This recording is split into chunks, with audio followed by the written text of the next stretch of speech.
to everyone. सब लोगों का स्वागत है, नमस्कार, वणक्कम. So we are all here. हम सब लोग अभी यहाँ पे इकट्ठे हुए हैं एक ही प्लेटफॉर्म पे. तो so that we will discuss certain aspects like kidney के बारे में क्या जानकारी करना है. We are all here today. So this is an occasion of the World Kidney Day. World Kidney Day का मतलब ऐसा है कि ये तो 2006 से शुरू हुआ था. अभी we are celebrating about I think if I am not wrong 16 या 17 का वर्ष होगा. सो एवरी ईयर हर साल का एक थीम तो रहता है. इस theme is based on this theme is based on like the involvement of everyone. Like kidney के इन्वॉल्वमेंट में सब लोगों का इन्वॉल्वमेंट तो चाहिए, जैसे कि डॉक्टर्स, नर्सेस, डायलिसिस टेक्नीशियंस और पेशेंट्स का इन्वॉल्वमेंट तो बहुत ज्यादा होना चाहिए, क्योंकि patients are the receiving end and patients are the speaking end as well. जो आप बोलते हैं, जो आप जानकारी करना चाहते हैं, that is all important for us, because उसकी वजह से ही हम इम्प्रूवमेंट ला सकते हैं. तो वर्ल्ड किडनी डे हर साल हर वर्ष एक थीम के हिसाब से होता है. सो दिस ईयर 2023 में आप लोगों को ये भी मालूम होना चाहिए, हर मार्च में second Thursday world kidney day celebrate किया जाता है. पूरा ग्लोब में, पूरा वर्ल्ड में यही दिन का सेलिब्रेशंस चालू रहता है. तो वी हैव स्टार्टेड, हमने शुरू किया था celebrations women in nephrology India की तरफ से. तो थोड़ा एक और दो बात मैं बोलती हूँ कि विन इंडिया के बारे में. विमेन इन नेफ्रोलॉजी इंडिया एक ऐसा ऑर्गेनाइजेशन है जिसमें विमेन किडनी डॉक्टर्स रहते हैं. तो इन लोगों का इरादा ऐसा है कि किडनी सर्विसेज को थोड़ा बढ़ना है, स्ट्रेंथन करना है, एम्पावर करना है. तो कैसे करेंगे, सबको इन्वॉल्व करके करने का इरादा है. तो इसीलिए हम पेशेंट्स को भी एक ही प्लेटफॉर्म में लाके उनका भी बात जो भी है सुनने का मौका देंगे बोल के ऐसा कर रहे हैं. तो इस साल का थीम है prepare for the unexpected and support the vulnerable, ऐसा है. तो जैसे कि नेचुरल डिजास्टर्स होता है, नहीं तो मैनमेड डिजास्टर्स जो होता है. मैनमेड डिजास्टर्स का मतलब ऐसा है कि कोविड जो आया था, नेचुरल डिजास्टर्स का मतलब ऐसा है कि साइक्लोन के समय पे, नहीं है तो अर्थक्वेक के समय पे क्या करना है, क्या नहीं करना है, ये इस वर्ष का थीम है. फिर भी हम लोग ऐसा करना चाहते हैं कि ये किडनी डिसीज के बारे में क्या जानकारी होना चाहिए, किडनी डिसीज का मतलब क्या है, किडनी डिसीज का साइंस एंड सिम्टम्स क्या होता है, किडनी डिसीज का मैनेजमेंट का तरीका क्या होता है, कितने तरीका रहता है, और डाइट के हिसाब से भी कौन सा चेंजेस लाना चाहिए, फैमिली में कौन सा चेंजेस रहना चाहिए, ये सब जानकारी करने के लिए आज इकट्ठा हुए हैं हमारे साथ the very good nephrologist, dietitians जो हमारे पास है, जो हमारे साथ है इस शाम पे. तो मैं इंट्रोड्यूस कर लूंगी. We have with us doctor Shruti Tapiyawala. Shruti Tapiyawala is a senior consultant nephrologist, Mumbai के हैं. मैडम तो काम करते हैं 2-3 हॉस्पिटल में. मैडम तो इंचार्ज है नर्मदा किडनी फाउंडेशन का भी. एंड मैडम का इंटरेस्ट है डाइट, न्यूट्रिशन और पेशेंट का एडवोकेसी में. वेलकम डॉक्टर श्रुति. बहुत बहुत शुक्रिया, you have joined us today and we are here to learn from you. Whatever you're going to say will be spread across the patient community as well. We also have with us Dr. Abhrami Krishnan who is joining us. Doctor Abirami Krishnan practice करते हैं तमिलनाडु में सेलम से.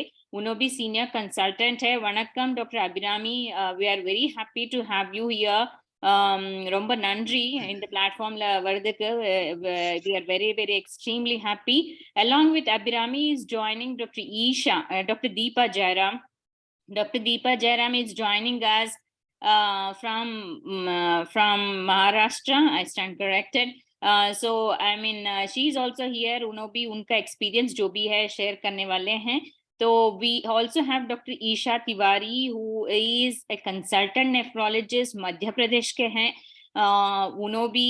उनका भी interest है nutrition और patient के advocacy में. मैडम से भी थोड़ा जानकारी लेंगे हम कि डाइट के हिसाब से, नहीं तो पेशेंट का कैसे मैनेजमेंट लेना है, ये सब के बारे में we will ask doctor Isha Tiwari as well. So we have other people who have joined us like Dr. Sneha Kuthari, who has joined us today again on this platform. Welcome, Dr. Sneha. Very happy, extremely happy to have you here on this platform. So we are here today. हम लोग सब हाजिरी हुए हैं यहाँ पे ये platform पे. तो it is for you to ask questions. आप लोग सब लोग भी पूछ सकते हैं जो पूछना है, जो लिखना है टाइप कर सकते हैं वो चैट बॉक्स में. एंड जो भी बेसिक क्वेश्चंस और बेसिक नॉलेज जो आपको होना चाहिए हम डिस्कस कर लेंगे. So that is a thing what we wanted to tell. Next programme for the proceeding will be taken over by doctor Shruti. Over to you doctor Shruti. Good evening everyone. Thank you doctor Manjusha. बहुत अच्छे से आपने world kidney day का विवरण दिया है और इसका उद्देश्य दिया है कि वर्ल्ड किडनी डे हर साल इसलिए मनाया जाता है कि किडनी डिसीज के बारे में हमें जानकारी हो. हम पेशेंट्स के साथ ये बांटना चाहते हैं कि वर्ल्ड किडनी डे एक इम्पोर्टेंट दिवस है क्योंकि हर 4 आदमी में से 1 आदमी को किडनी फेलियर आज के जमाने में देखा जाता है. तो ये एक बहुत इम्पोर्टेंट किडनी डिसीज है जिसके बारे में अगर आपको पता है तो आप अपने और अपने फैमिली या फ्रेंड्स को बचा सकते हैं इसकी जानकारी से. अगर किसी को किडनी प्रॉब्लम है तो सही रास्ता पा सकते हैं. तो हमने आज ऐसा प्रोग्राम अरेंज किया है कि क्वेश्चन आंसर्स होंगे जो हमारे पैनलिस्ट हैं. तो इसमें डॉक्टर अभिरामी कृष्णन है, डॉक्टर दीपा है, डॉक्टर स्नेहा कोठारी जो कि डायबिटोलॉजिस्ट हैं, फिर हमारी जो चीफ डाइटिशियन है ग्लोबल हॉस्पिटल की वो भी ज्वाइन कर रही हैं थोड़ी देर में. तो एक आपको ऑल अराउंड कंटेंट मिलेगा कि हम किडनीज को किस तरह से प्रोटेक्ट कर सकते हैं. डॉक्टर मंजूषा जो कि विमेन इन नेफ्रोलॉजी की सेक्रेटरी है, जो उसका कार्यभार संभालती हैं, वो भी आज हमारे साथ हैं. तो हम सवाल जवाब के द्वारा ये जानकारी लेंगे कि किडनी का काम क्या होता है, किडनी की बीमारियां किस हिसाब से होती हैं, उनकी देखभाल कैसे करनी है. तो doctor Manjusha, I would like to ask you the first question कि can you explain to us what are kidneys and what is their function for our body. Hindi में बोलूंगी कि किडनीज क्या होती हैं और किडनी क्या काम करती है हमारे ह्यूमन बीइंग के शरीर के लिए. ये डॉक्टर मंजूषा हमें बताएंगी. हाँ श्रुति, वेरी गुड क्वेश्चन. सबको मालूम होना चाहिए कि किडनी कौन सा काम करती है एंड कितने नंबर का किडनी. तो मनुष्य में 1-2 किडनी रहते हैं. एक तो बाएं तरफ, एक तो दाएं तरफ पीछे होता है 2 किडनी. जब पैदा होता है तो 2 किडनी से पैदा होते हैं. तो ये किडनी का फंक्शन ऐसा होता है कि पहले वाला फंक्शन जो सबको मालूम है, यूरिन बनाने का, मतलब पेशाब बनने का फंक्शन तो रहता है. Kidneys help in the formation of urine. तो किडनीज यूरिन फॉर्मेशन के अलावा और कुछ फंक्शन रहता है, जैसे कि बीपी को कंट्रोल में रखना और कुछ हार्मोनल फंक्शन जो रहता है, और बॉडी में जो वाटर कंपोजिशन, जो पानी का कंपोजिशन जो रहता है बॉडी में, जिस्म में, वो परसेंटेज को थोड़ा ऊपर नीचे ना होने का फंक्शन किडनी का होता है. जैसे कि हम ज्यादा पानी पीने के बाद भी हमारे जिस्म में सूजन नहीं आता है किडनीज की वजह से, क्योंकि किडनीज तो एक्सक्रीट कर लेते हैं ज्यादा पानी पीने से भी. सो ऐसा फंक्शन रहता है कि बॉडी का कंपोजिशन, जिस्म में कंपोजिशन जो होता है वाटर का कंपोजिशन, वो बैलेंस में रखने का किडनी का फंक्शन है. उसके अलावा बीपी भी कंट्रोल में रखती है. बीपी ज्यादा हो जाए, थोड़ा नमक थोड़ा ज्यादा कंजम्पशन हो जाता है तो बीपी इतना बढ़ता नहीं है. तो अगर किडनी अच्छा काम करता है तो बीपी भी नहीं बढ़ता है, बीपी नॉर्मल रेंज में रहता है. जैसे कि नॉर्मल बोलने से 100 से लेके 110 से लेके 120 से लेके 130 तक, 140 तक कुछ लोगों में, कुछ किडनी पेशेंट में. सो ऐसा तक तो हम नॉर्मल समझ सकते हैं. तब तक तो किडनीज ये बीपी भी बैलेंस में रखने के लिए कोशिश करता है. और उसके अलावा हार्मोनल फंक्शन जो होता है, मतलब हड्डी का, बोन्स का बैलेंस जो होता है, तो वो भी किडनी का बहुत सारा इंपॉर्टेंस रहता है. अगर किडनीज खराब हो जाए तो हड्डी के ऊपर भी असर आने का चांस रहता है. तो उसके अलावा एक खून बनना, मतलब खून का जो प्रोडक्शन होता है, हीमोग्लोबिन जो बोलते हैं हम, उसका प्रोडक्शन थोड़ा नॉर्मल रहना चाहिए. जैसे कि 10 से लेके 11 से लेके 12 तक हमारे इंडियन लोगों में तो उतना तो रहना चाहिए. तो उसके लिए एक हार्मोनल प्रोडक्शन तो रहना चाहिए, वो भी किडनी में ही बनता है. तो किडनी का सारा फंक्शन ऐसा रहता है कि अंदर जिस्म में कुछ भी थोड़ा इम्बैलेंस हो जाए वो तो करेक्ट करने में पहला नंबर होता है किडनी. तो ये अगर थोड़ा उस तरफ इस तरफ हो जाए, मतलब किडनी का थोड़ा दिक्कत आ जाए, तो ये इसी फंक्शन जो अभी मैं बोली, तो उसमें तो थोड़ा डिस्टरबेंस आने का चांस रहता है। तो पहला वाला है जिसमें हमें बॉडी का परसेंटेज ऑफ वाटर बैलेंस करना, यूरिन फॉर्मेशन करना, यूरिन में एक्स्ट्रा सॉल्ट जो बनता है जिसम पे वो एक्सक्रीट करना, बॉडी में जिसम पे जो एक्स्ट्रा एसिड बनता है वो भी एक्सक्रीट करना, और थोड़ा हार्मोनल फंक्शन जैसे कि हड्डी का हार्मोनल फंक्शन जो होता है, खून का बनने का हार्मोनल फंक्शन जो होता है, ये सब किडनी का काम होता है। So translating it to the English, so we have two kidneys located on the back side of our flank area. Flank means piche, so it will be located on both sides of the spine. And there are lots of functions of kidney. First one is, as you all should understand, formation of urine. So urine should have a normal composition of the excretion of the salts and all these things. So this function is done by both the kidneys. The other important thing is management of the solutes in the body, like salts in the body, so that BP is maintained in the normal range. And apart from that, we also have the hormonal function, which are in relevance to the bone health, as well as the hemoglobin health, means the blood concentration health. So these are the few of the things with which kidney is concerned about. If the kidneys function in these, it goes to an imbalance, a little disturbance in these functions will definitely lead to a lot of disturbance in the internal milieu of a person, and then patient may land up in lot of disturbances.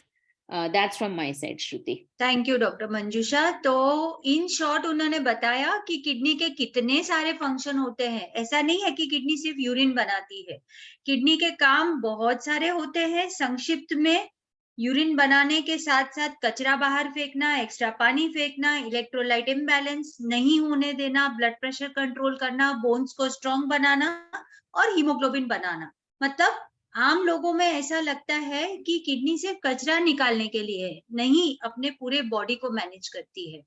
तो अब doctor Deepa हमें ये बताइए कि how do kidneys gate damage. मतलब हमें 2 kidneys भगवान ने दी हुई है, नेचर ने दी हुई है। what are the types of kidney damage which you see and how are they different? मतलब किन टाइप्स के किडनी डैमेज हमें दिखते हैं क्लिनिकल प्रैक्टिस में, डे टू डे प्रैक्टिस में, और वो एक दूसरे से अलग कैसे हैं? Doctor Deepa. Okay, thank you. First of all सारे अटेंडीज को मेरा नमस्ते, हेलो एंड वणक्कम। सो किसी भी ऑर्गन या का डिसफंक्शन के बारे में जानने के पहले वी नीड टू नो कि वो किस वजह से प्रॉब्लम्स आते हैं उस ऑर्गन में। किडनी डिजीज अगर हम देखें तो वैरायटी ऑफ प्रॉब्लम्स की वजह से किडनी इंजर हो सकता है, जिसकी वजह से किडनी डैमेज हो सकती है। मोस्ट लाइकली अगर हम देखें द मेजर कॉजेज, अगर अडल्ट्स में हम देखें तो 2 lifestyle diseases, high blood pressure और डायबिटीज, ये majority of causes of kidney disease हमारे देश में लोगों को इसी की वजह से होती है। अगर स्पेशली आपका ब्लड प्रेशर या आपका शुगर लेवल कंट्रोल में ना हो तब। सेकेंडली, इन्फेक्शंस हो सकते हैं, किडनी के इन्फेक्शंस हो सकते हैं और बॉडी में दूसरे इन्फेक्शंस हो सकते हैं जैसे हेपेटाइटिस बी, सी, जिनका असर किडनी पे भी पड़ सकता है।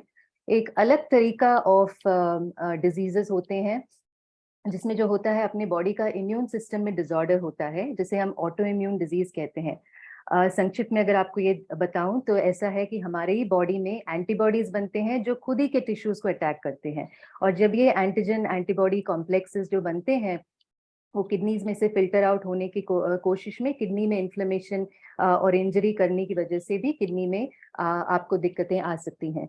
सबसे एक और बहुत ही जरूरी बात यह है कि हम जो इनटेक लेते हैं, जैसे दवाइयाँ, अगर ये रेगुलेटेड ना हो, स्पेशली कोई pain killers, particularly NSAIDs variety of pain killers को अगर हम अंधाधुंध यूज करते हैं किसी भी पेन की वजह से, तो इसका भी डायरेक्ट असर हमारी किडनी में पड़ सकता है। साथ ही में ऐसे कई एंटीबायोटिक्स हैं, कीमोथेरेपेटिक एजेंट्स हैं, कई बार हैवी मेटल्स होते हैं, कुछ हर्बल रेमेडीज होती हैं, ये सब चीजें, क्योंकि किडनी हमारा एक कॉम्प्लिकेटेड वॉशिंग मशीन का काम करता है, तो इसकी वजह से जो भी हम इनटेक करते हैं उस सब का वो मेटाबोलाइज करके उसको बाहर निकालना, वो हमारा किडनी का काम होता है, जिसकी वजह से ये सारी चीजें, अगर हम ये ड्रग्स वगैरह लेते हैं तो इनका असर भी किडनी पे पड़ सकता है। The other condition would be like your genetic conditions, like कोई बार familial kidney disease आपने सुना होगा, जैसे polycystic kidney disease, ये families में होता है, तो इसकी वजह से भी kidney में damages होती है जो कि progress होती रहती हैं। किडनी स्टोन्स की प्रॉब्लम आप सभी को पता होगा। किडनी स्टोन्स जिनको होता है, स्पेशली रेकरेंट किडनी स्टोन्स, इसकी वजह से भी किडनी में धीरे धीरे डैमेजेस बढ़ने की संभावना होती है। तो these are the main causes in terms of what can affect the kidneys. But we must also realize that there are a lot of causes that we really don't know about. The reasons we don't know. These could be some unidentified environmental toxin or some heavy metals, etc. in the soil. For example, if you see in Andhra Pradesh, there's one area called Udanam, and वहाँ पे agricultural farm laborers को कई मात्रा में इन लोगों को ये kidney का प्रॉब्लम, किडनी का फेलियर हुआ है, और इसका कारण अभी तक इतना क्लियर नहीं है। तो there are a lot of conditions, congenital conditions, developmental, अगर हम womb में बच्चे को प्रॉब्लम हुआ है और वो अगर फॉलो अप नहीं हुआ है पीडियाट्रिक एज के दौरान, तो वो अडल्टहुड में किडनी फेलियर के तौर से प्रेजेंट कर सकता है। तो ये हुई काफी सारी varieties because of which the kidney can get injured. Now, what about the different types of kidney problems that Shruti had asked me about, different forms of kidney disease? इसको हम दो तरीके में डिवाइड कर सकते हैं। एक तो अगर हम टाइम फ्रेम को देखें, अक्यूट किडनी इंजरी और क्रॉनिक किडनी इंजरी, ये दो अलग प्रकार के किडनी डिजीज हैं। अक्यूट किडनी इंजरी ये होता है जब अब्रप्टली आपका किडनी फंक्शन में डिसफंक्शन होता है, जैसे समझो आपको बहुत डायरिया हो गया, बीपी कम हो गया, तब सडनली आपका किडनी फंक्शन डिरेंज हो गया। या फिर आपको स्टोन की कोई प्रॉब्लम है, स्टोन की वजह से वो किडनी का पैसेज, यूरिन का पैसेज अगर ब्लॉक हो गया हो, तभी भी अक्यूटली आपका किडनी का फंक्शन डिरेंज हो सकता है। This is in a period of few hours to few days. But जो हम बात करें क्रॉनिक किडनी डिजीज का, इसका डेफिनेशन में अगर हम देखो तो ये किडनी का प्रॉब्लम अगर 3 महीने के ऊपर से कंटिन्यू हो रहा है, ईदर स्ट्रक्चरल और फंक्शनल एब्नॉर्मैलिटी इन द किडनी, तो ये आगे जाके किडनी के फंक्शन को और डैमेज कर सकता है।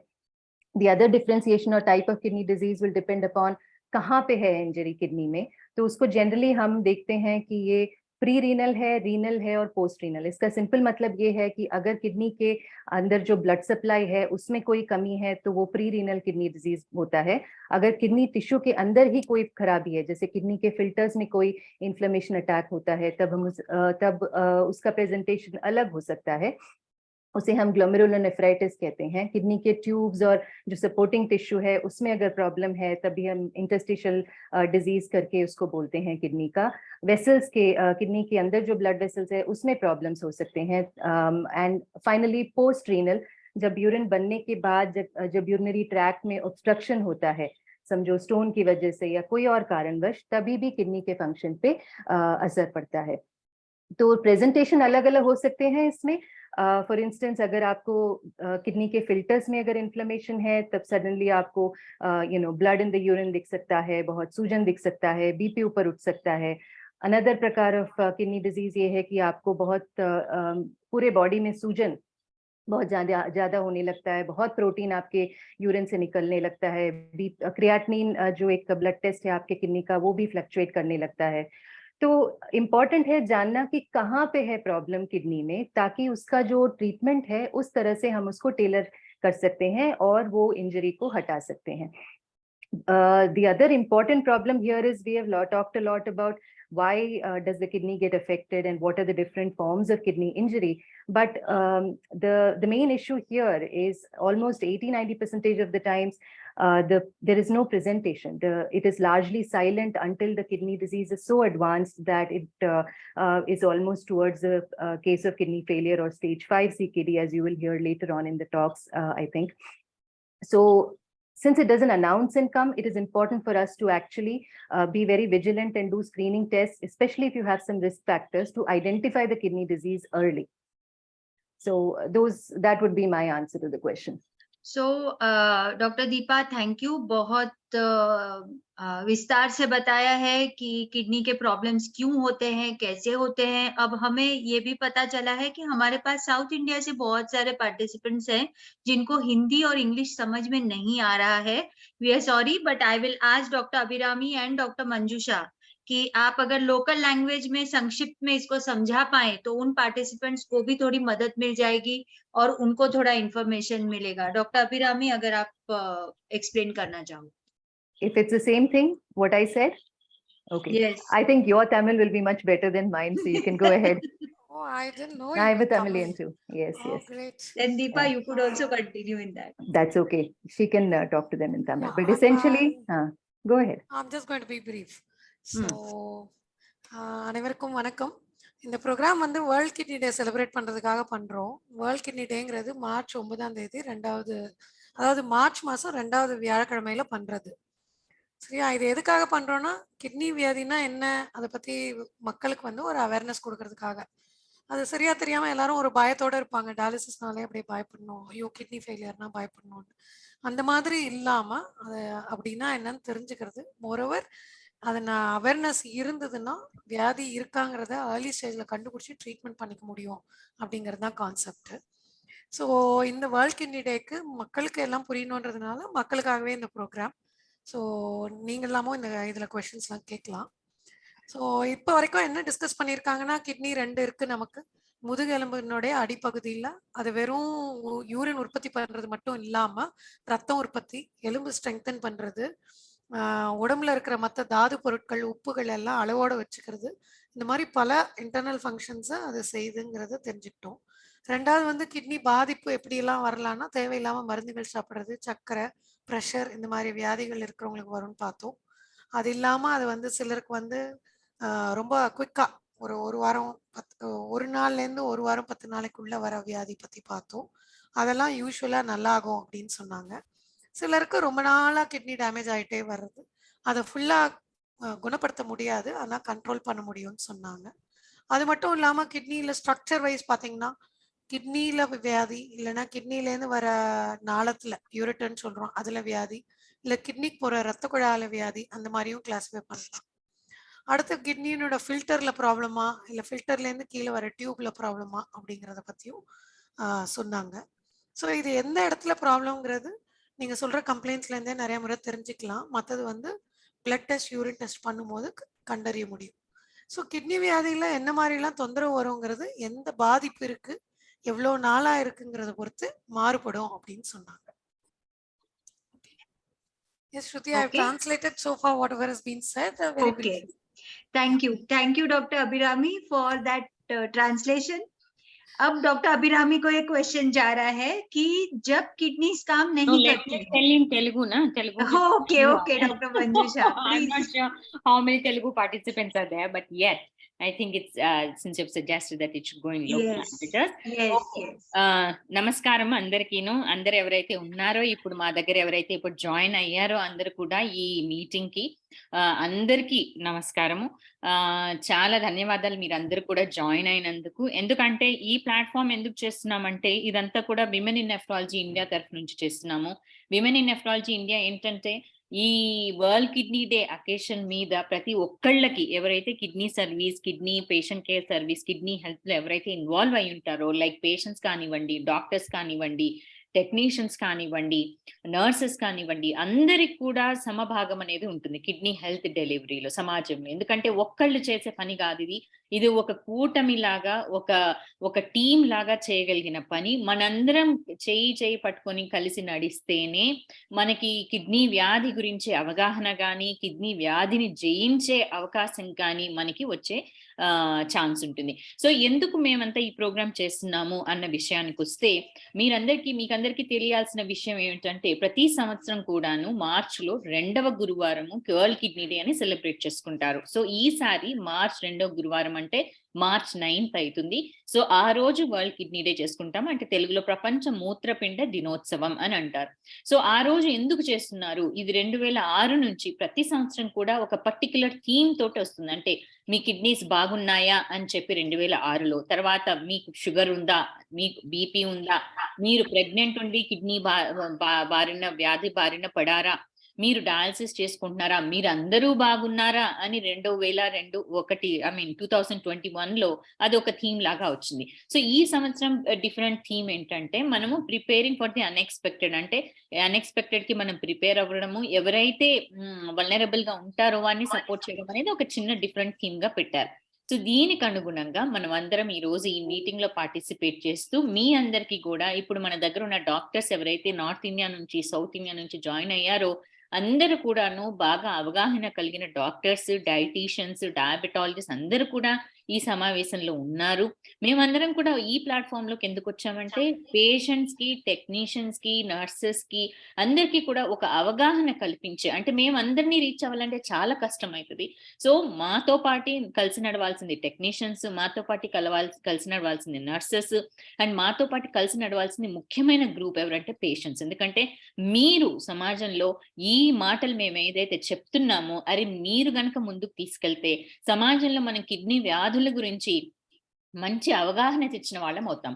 సో కిడ్నీ వ్యాధుల గురించి తెలుసుకోక ముందు మనం కిడ్నీలు అంటే ఏమిటి, కిడ్నీలు అసలు ఏం పని చేస్తాయి అన్నది ఒక ఫస్ట్ ప్రశ్న. డాక్టర్ శృతి అడిగిన ఫస్ట్ ప్రశ్న ఏంటంటే కిడ్నీ ఏం పని చేస్తుంది, కిడ్నీకున్న వేరే వేరే పనులు ఏమిటి. సో కిడ్నీలు మన అందరికీ తెలిసిందే, వెనకాల భాగంలో వీపుకి వెనకాల భాగంలో స్పైన్ కి అటు ఇటు 2 కిడ్నీలు ఉంటాయి, కుడి పక్క కిడ్నీ, ఎడం పక్క కిడ్నీ. సో దేవుడు జనరల్ గా 2 ఇచ్చాడు కిడ్నీలు. ఆ రెండును చాలా చక్కగా పనిచేస్తూ మన మన బాడీని మంచి స్టేజ్ లో ఉంచుతాయి. ఎలా ఉంచుతాయంటే యూరిన్ ఫామ్ చేసి, అంటే యూరిన్ అంటే జస్ట్ వాటర్ కాదు.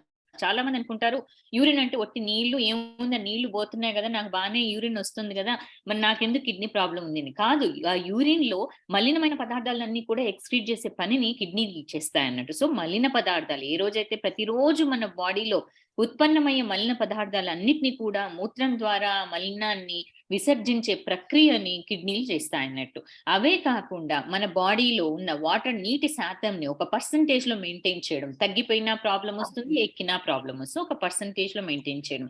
ఇవి కాకుండా బీపీని ఒక అనుగుణంగా మెయింటైన్ చేయడం, బీపీ ఎక్కువ అవడం కానీ తక్కువ అవడం కానీ కూడా కిడ్నీ చేతిలోనే ఉంటుంది. సో అది కూడా, అంటే మనం ఒకవేళ ఎక్కువ మటన్ తీసుకున్నాము, చికెన్ తీసుకున్నాము, ఎక్కువ ఉప్పు తీసుకున్నాము, కానీ మనకి ఎక్కువ అవ్వదు, బీపీ ఎక్కువ అవ్వదు, ఏం ప్రాబ్లం రాదు. ఎందుకంటే కిడ్నీలు మంచిగా పనిచేసి ఆ ఉత్పన్నమయ్యే పదార్థాలన్నింటినీ కూడా మూత్ర విసర్జన చేసేస్తుంది. కాబట్టి కిడ్నీలు అనేవి చాలా ఇంపార్టెంట్. ఇదే కాకుండా మనకి రక్తహీనత, అంటే రక్తం తయారవడానికి కూడా కిడ్నీలో చాలా సెల్స్ హెల్ప్ చేస్తాయి, అదొకటి. తర్వాత మన బోన్ స్ట్రెంగ్త్, అంటే ఎముకలు మంచిగా ఉండడానికి కూడాను కొన్ని హార్మోన్లను ఉత్పన్నం చేసి ఈ బోన్ హెల్త్ దగ్గర నుంచి రక్తం ప్రొడక్షన్ దగ్గర నుంచి, అంటే రక్తం ఉత్పన్నమయ్యే దగ్గర నుంచి యూరిన్ మూత్రం మలిన పదార్థాలను విసర్జించే దగ్గర నుంచి అన్ని ప్రక్రియలను కిడ్నీలు అనేటివి చాలా చక్కగా ప్రతి క్షణము ప్రతి రోజు పనిచేస్తుంటాయి. కాబట్టి మనందరం కూడా మంచి హెల్త్ లో ఉండగలుగుతున్నాం. అదే గనుక ఇవి ఫెయిల్ అయితే మీకు ఈ పాటికి అర్థమయ్యే ఉంటుంది, నేను చెప్పిన సిచ్యువేషన్స్ అన్నిట్లో కూడాను ఈ ప్రాబ్లమ్స్ వచ్చే అవకాశం ఉంటుంది. సో ఇది కిడ్నీ యొక్క ప్రక్రియ. Oh to Shruti, I have told everything in Telugu. Okay okay, so thank you. I hope कि जो साउथ इंडिया से ज्वाइन किए हैं they are understanding what we are saying, and if not please put in your chat box so that we can understand if you have not understood something. The next question I would want to target to Dr. Isha Tiwari. हम ये जानना चाहते हैं, जैसे doctor Deepa ने बताया कि acute kidney injury और क्रॉनिक किडनी इंजरीज होती हैं, तो क्रॉनिक किडनी डिसीज क्या है और इसके लक्षण क्या होते हैं, ये आप बताइए doctor Isha. And then after that doctor Abhirami and doctor Manjusha can translate. नमस्ते, hello everyone. Chronic kidney disease के बारे में जो उसके कारण होते हैं, जो मुख्य कॉजेस होते हैं, उनके बारे में डॉक्टर दीपा ने ऑलरेडी बात की है. किडनी की डिजीजेस को हम मुख्यतः 2 भागों में विभाजित कर सकते हैं. We can divide them into 2 parts, acute and chronic. Chronic नाम में ही छुपा है लंबे समय से जो चला आ रहा हो. So chronic kidney diseases are the one which have been existing since a long time. ये लॉन्ग टाइम की परिभाषा हम करते हैं 3 महीने.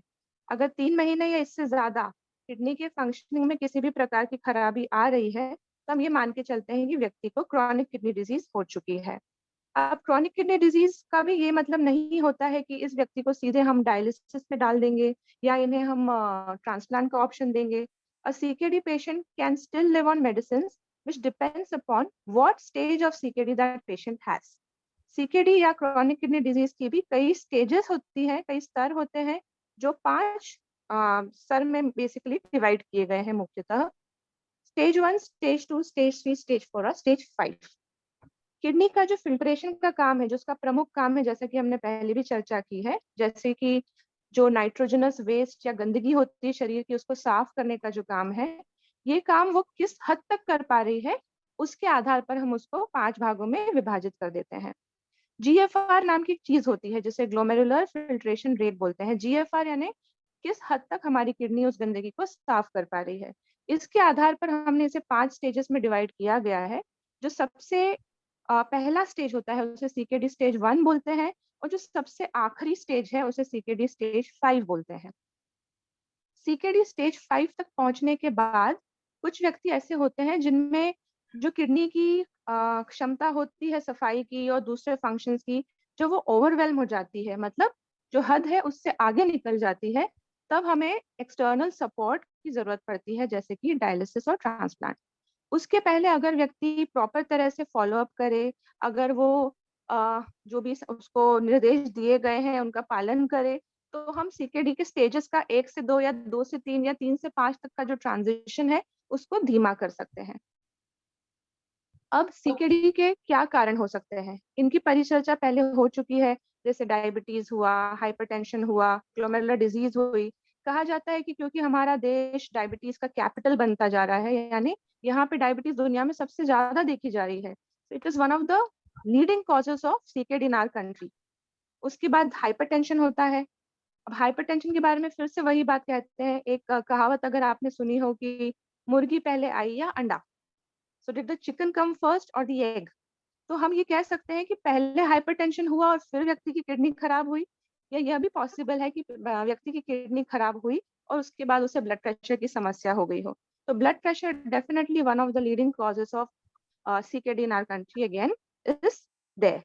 उसके अलावा ग्लोमेरुलर डिजीजेस, ऑटोइम्यून डिजीजेस, पथरी या कैलकुलर डिजीजेस का हो जाना, कुछ अनुवांशिक कारण या जेनेटिक कॉजेस होते हैं, या कुछ बीमारियां जो परिवार में चली आ रही हैं, जैसे कि ADPKD जिन्हें कहा जाता है, ये सारी चीजें CKD को कॉज करती हैं.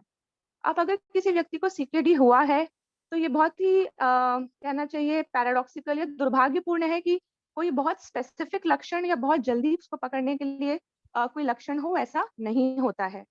इसके लिए हमें सजग या फिर केयरफुल रहना पड़ेगा कि once you have cross a certain age आपको अपनी टेस्ट कराते रहना चाहिए. अगर आप डायबिटिक या किडनी हाइपरटेंसिव है तो आपको और ज्यादा केयरफुल रहना चाहिए, क्योंकि एक बार CKD हो जाता है तो उसका पीछे जाना मुश्किल होता है. अब CKD होने के बाद में क्या लक्षण होंगे जिनसे हम ये कह सकते हैं कि हमें किडनी की बीमारी है, और we can suspect that there is something in our body which tells that the kidneys are not functioning properly. तो ऐसे व्यक्ति जिन्हें किडनी का इन्वॉल्वमेंट हो गया है, उन्हें सबसे पहले रात में ज्यादा पेशाब आएगा, फिर धीरे धीरे हो सकता है कि ये पेशाब की जो मात्रा है ये कम होने लग जाए.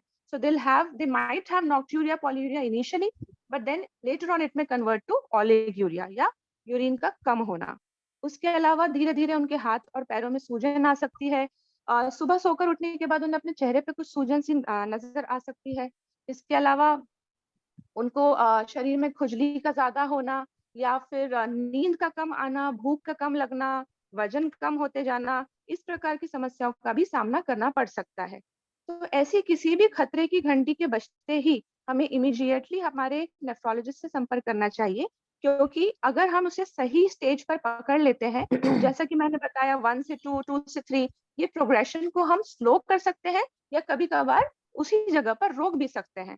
So that is the thing we have to be careful about and we should be knowing about, ताकि हम समय रहते उस चीज का बचाव कर सकें. Okay doctor Isha, thank you. ये बहुत अच्छे से आपने समझाया कि kidney disease, chronic kidney disease क्या है और ये कितना खतरनाक है, क्योंकि ये रिवर्स नहीं हो सकता है. और एक इम्पॉर्टेंट चीज आपने बताई कि डायबिटीज हमारे कंट्री में एक लीडिंग कॉज है, मतलब मुख्य कॉज है जिससे हमारी किडनीज फेल होती हैं.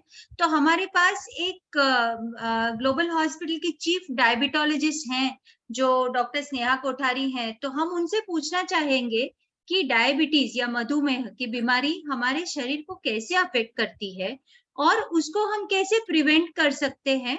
उसके साथ ये भी पूछेंगे कि शुगर मॉनिटर करने के क्या-क्या तरीके होते हैं। डॉक्टर स्नेहा हमें बताइए।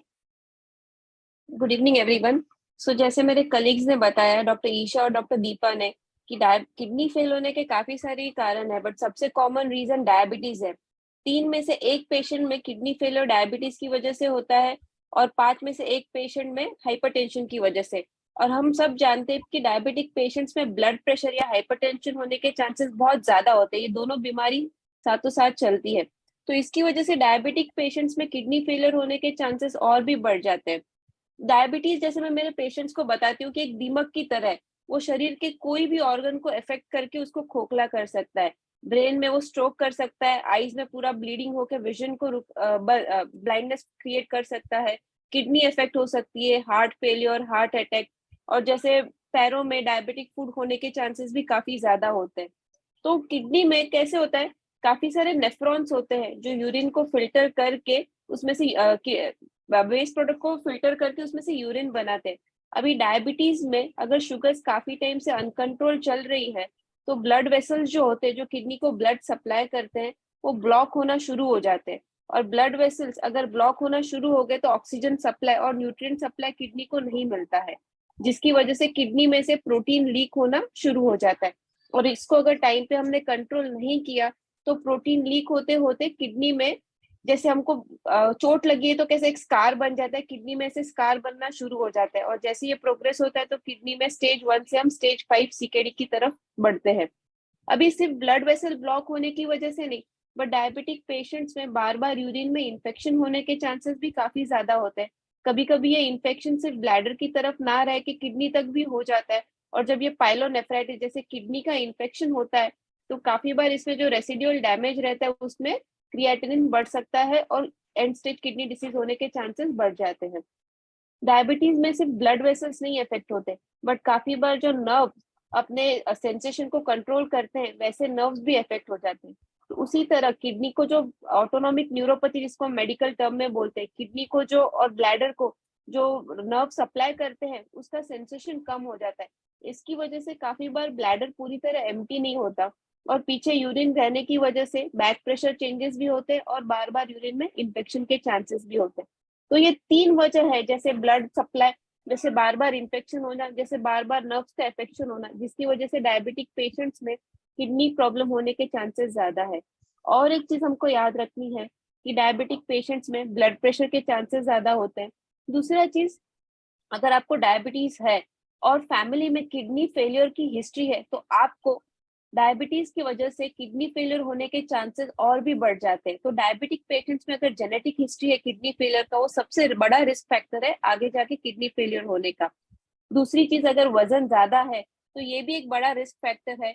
कोलेस्ट्रॉल ज्यादा होना, रेगुलरली स्मोकिंग करना, स्मोकिंग से भी अगेन ब्लड वेसल्स ब्लॉक होने के चांसेस बढ़ जाते हैं और स्मोकिंग से डायबिटीज कंट्रोल भी एकदम अच्छे से नहीं होता है। तो ये 2 चीजों की वजह से भी रिस्क फैक्टर बढ़ जाते हैं। तो जैसे हमने देखा कि ओवरवेट, मोटापा, कोलेस्ट्रॉल ज्यादा होना, ब्लड प्रेशर होना, स्मोकिंग, अल्कोहल, ये सब रिस्क फैक्टर्स है। और एक चीज याद रखने की, ये सब risk factors modifiable risk factor है। जैसे हम जीन्स को तो नहीं चेंज कर सकते, बट स्मोकिंग हैबिट, अपना वेट कंट्रोल करना, healthy eating, blood pressure control करना, कोलेस्ट्रॉल कंट्रोल करना, शुगर को कंट्रोल करना, ये अपने हाथ में है। और आगे जाके अगर हमको किडनी को प्रोटेक्ट करना है तो ये सब मॉडिफाइबल रिस्क फैक्टर्स को अपने को कंट्रोल में रखना है। काफी बार पेशेंट्स जब डायबिटीज डायग्नोस होके आते हैं तो उनको हम लोग बोलते हैं कि आप डायबिटीज के लिए दवाइयां चालू करें। तो सबसे पहली चीज वो बोलते हैं, डॉक्टर मेरे को तो कोई तकलीफ नहीं है, रूटीन चेकअप पे मैंने किया और मेरे को शुगर के बारे में पता चला, मैं 3-4 महीना ट्राई करूंगा या 1 साल ट्राई करूंगा, अगर उससे शुगर कंट्रोल में आ गई तो मेरे को दवाइयों की जरूरत नहीं है। तो सबसे इम्पोर्टेंट चीज आपको ये याद रखनी है कि स्टडीज में क्लियरली बताया गया है, एक टर्म है जैसे मेटाबॉलिक मेमोरी। जब डायबिटीज का डायग्नोसिस होता है, आप जितना शुगर उस टाइम पे टाइट कंट्रोल करोगे, उसका जो इफेक्ट रहेगा सेल्स में वो पूरी लाइफ रहेगा।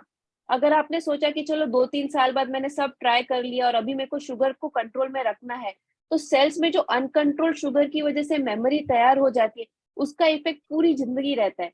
इसका क्या इम्प्लीकेशन है कि जिन्होंने डायग्नोसिस पे शुगर को अच्छे से कंट्रोल में किया है, उनको आगे जाके risk of chronic kidney disease काफी हद तक रिड्यूस हो जाता है। वही अगर आप 5 साल बाद सोचो कि मैं अभी शुगर कंट्रोल करूंगा, तो उसका इफेक्ट बेनिफिट इतना नहीं मिलता है। इसके लिए जैसे ही डायबिटीज का डायग्नोसिस होता है, आप आपके फिजिशियन को मिलिए और शुगर को कंट्रोल में रखना है। दूसरी इंपॉर्टेंट चीज ये है कि डायबिटीज के डायग्नोसिस पे काफी सारे पेशेंट्स को कोई भी सिम्टम्स नहीं होते। इसके लिए रेगुलर हेल्थ चेकअप करना जरूरी है, खास करके अगर फैमिली हिस्ट्री है डायबिटीज की और मोटापा है, तो ये दो चीजों वाले पेशेंट्स को रेगुलरली हेल्थ चेकअप कराते रहना है। जैसे मैंने बताया कि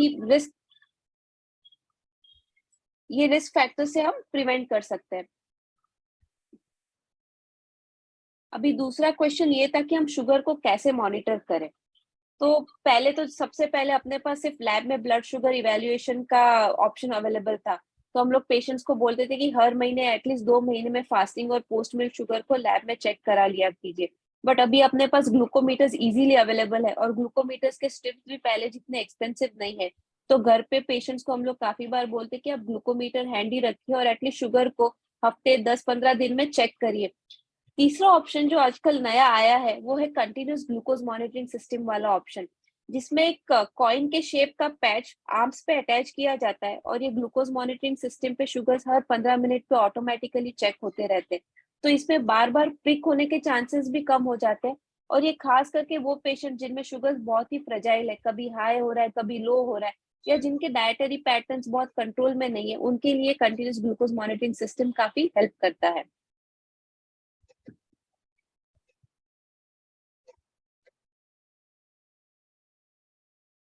ओके, तो डॉक्टर स्नेहा ने हमें बताया कि शुगर से क्या हो सकता है, कितना डैमेज हो सकता है। ये एक साइलेंट पॉइजन है जो हमारे शरीर को खोखला कर सकता है।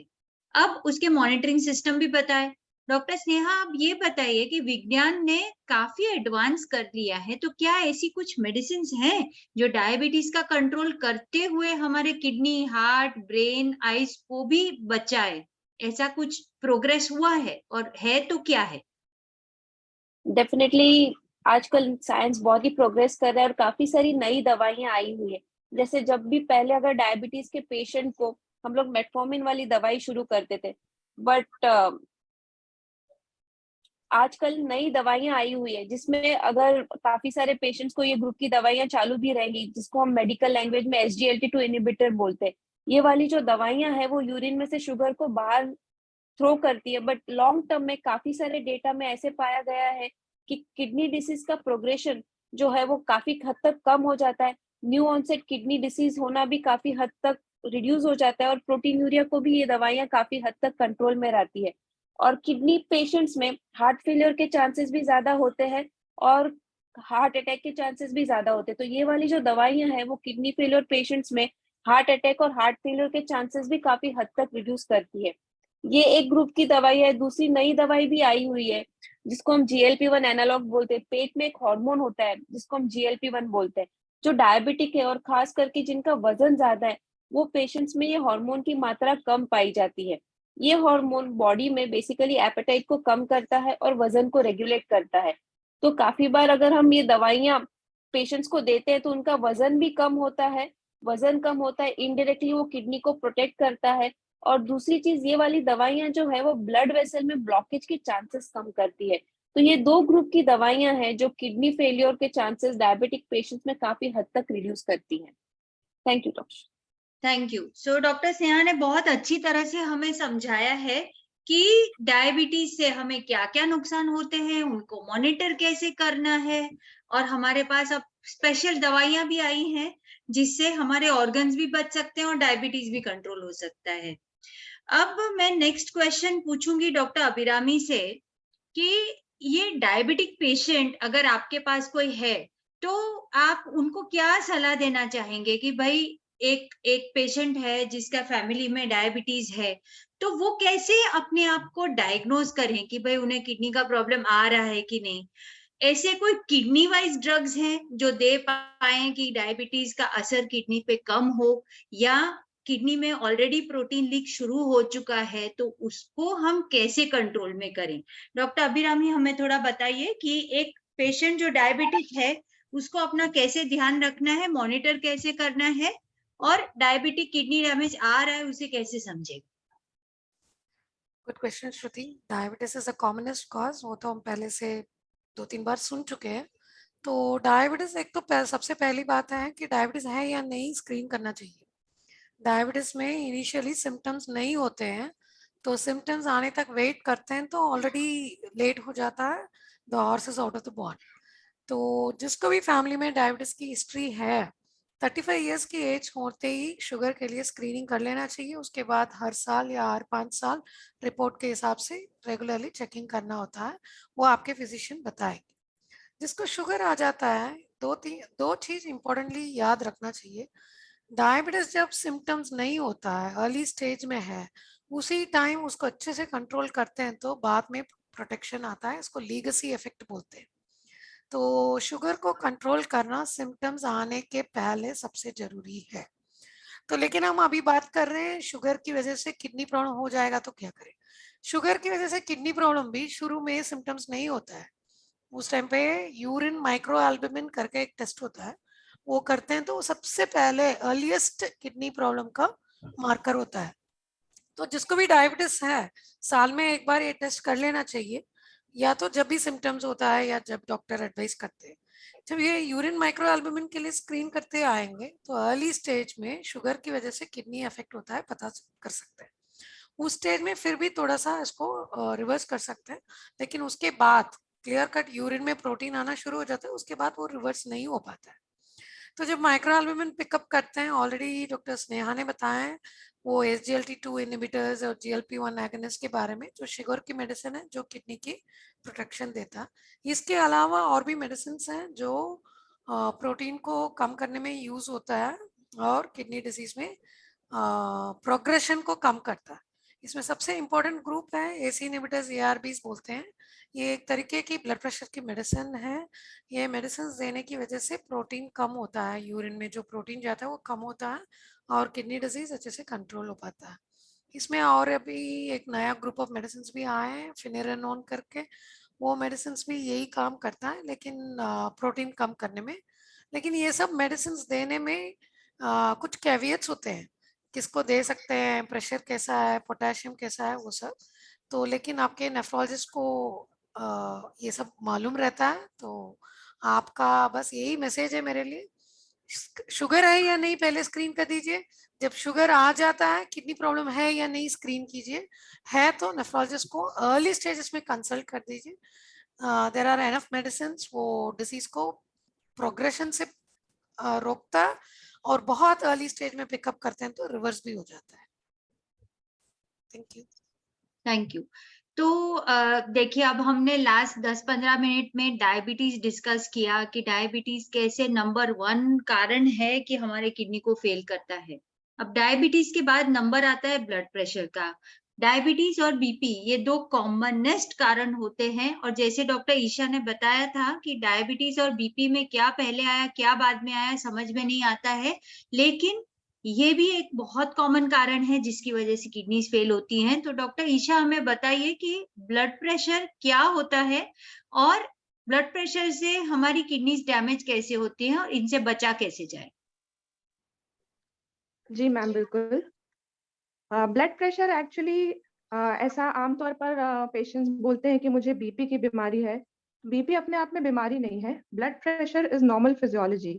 ब्लड का एक प्रेशर होता है जो मेंटेन करना जरूरी होता है, ताकि जो हार्ट हमारे शरीर में खून फेंक रहा है वो सारे अंगों में प्रॉपरली पहुंच जाए। अब अगर ये ब्लड प्रेशर एक निश्चित स्तर से ज्यादा बढ़ जाता है, और वो निश्चित स्तर का जो आइडियल वैल्यू मान के चलते हैं वो 120/80 होता है, which is 120/80 systolic and diastolic. अगर इससे ज्यादा रहता है, परसिस्टेंट रहता है, तो हम ये मानते हैं कि इस पेशेंट को ब्लड प्रेशर की बीमारी है, विच इज कॉल्ड हाइपरटेंशन। अब हाइपरटेंशन की जो प्रॉब्लम होती है, ये छोटे बच्चे से लेकर बूढ़े आदमी तक में हो सकती है, लेकिन प्रायः यह देखा गया है कि एज के साथ में इसके होने के चांसेस ज्यादा होते हैं, because the arteries which are responsible और the blood vessels which are responsible for maintaining the pressure, they start getting hardened. वो कड़क होने लग जाते हैं और वो प्रेशर जो चाहिए मेंटेन करने के लिए वो बढ़ जाता है। अब ये जो प्रेशर है ये धीरे धीरे दीमक की तरह सारे अंगों को खाने लग जाता है। And kidney are very vulnerable. Kidneys हमारे जो ऑर्गन है वो उससे बहुत जल्दी प्रभावित होते हैं।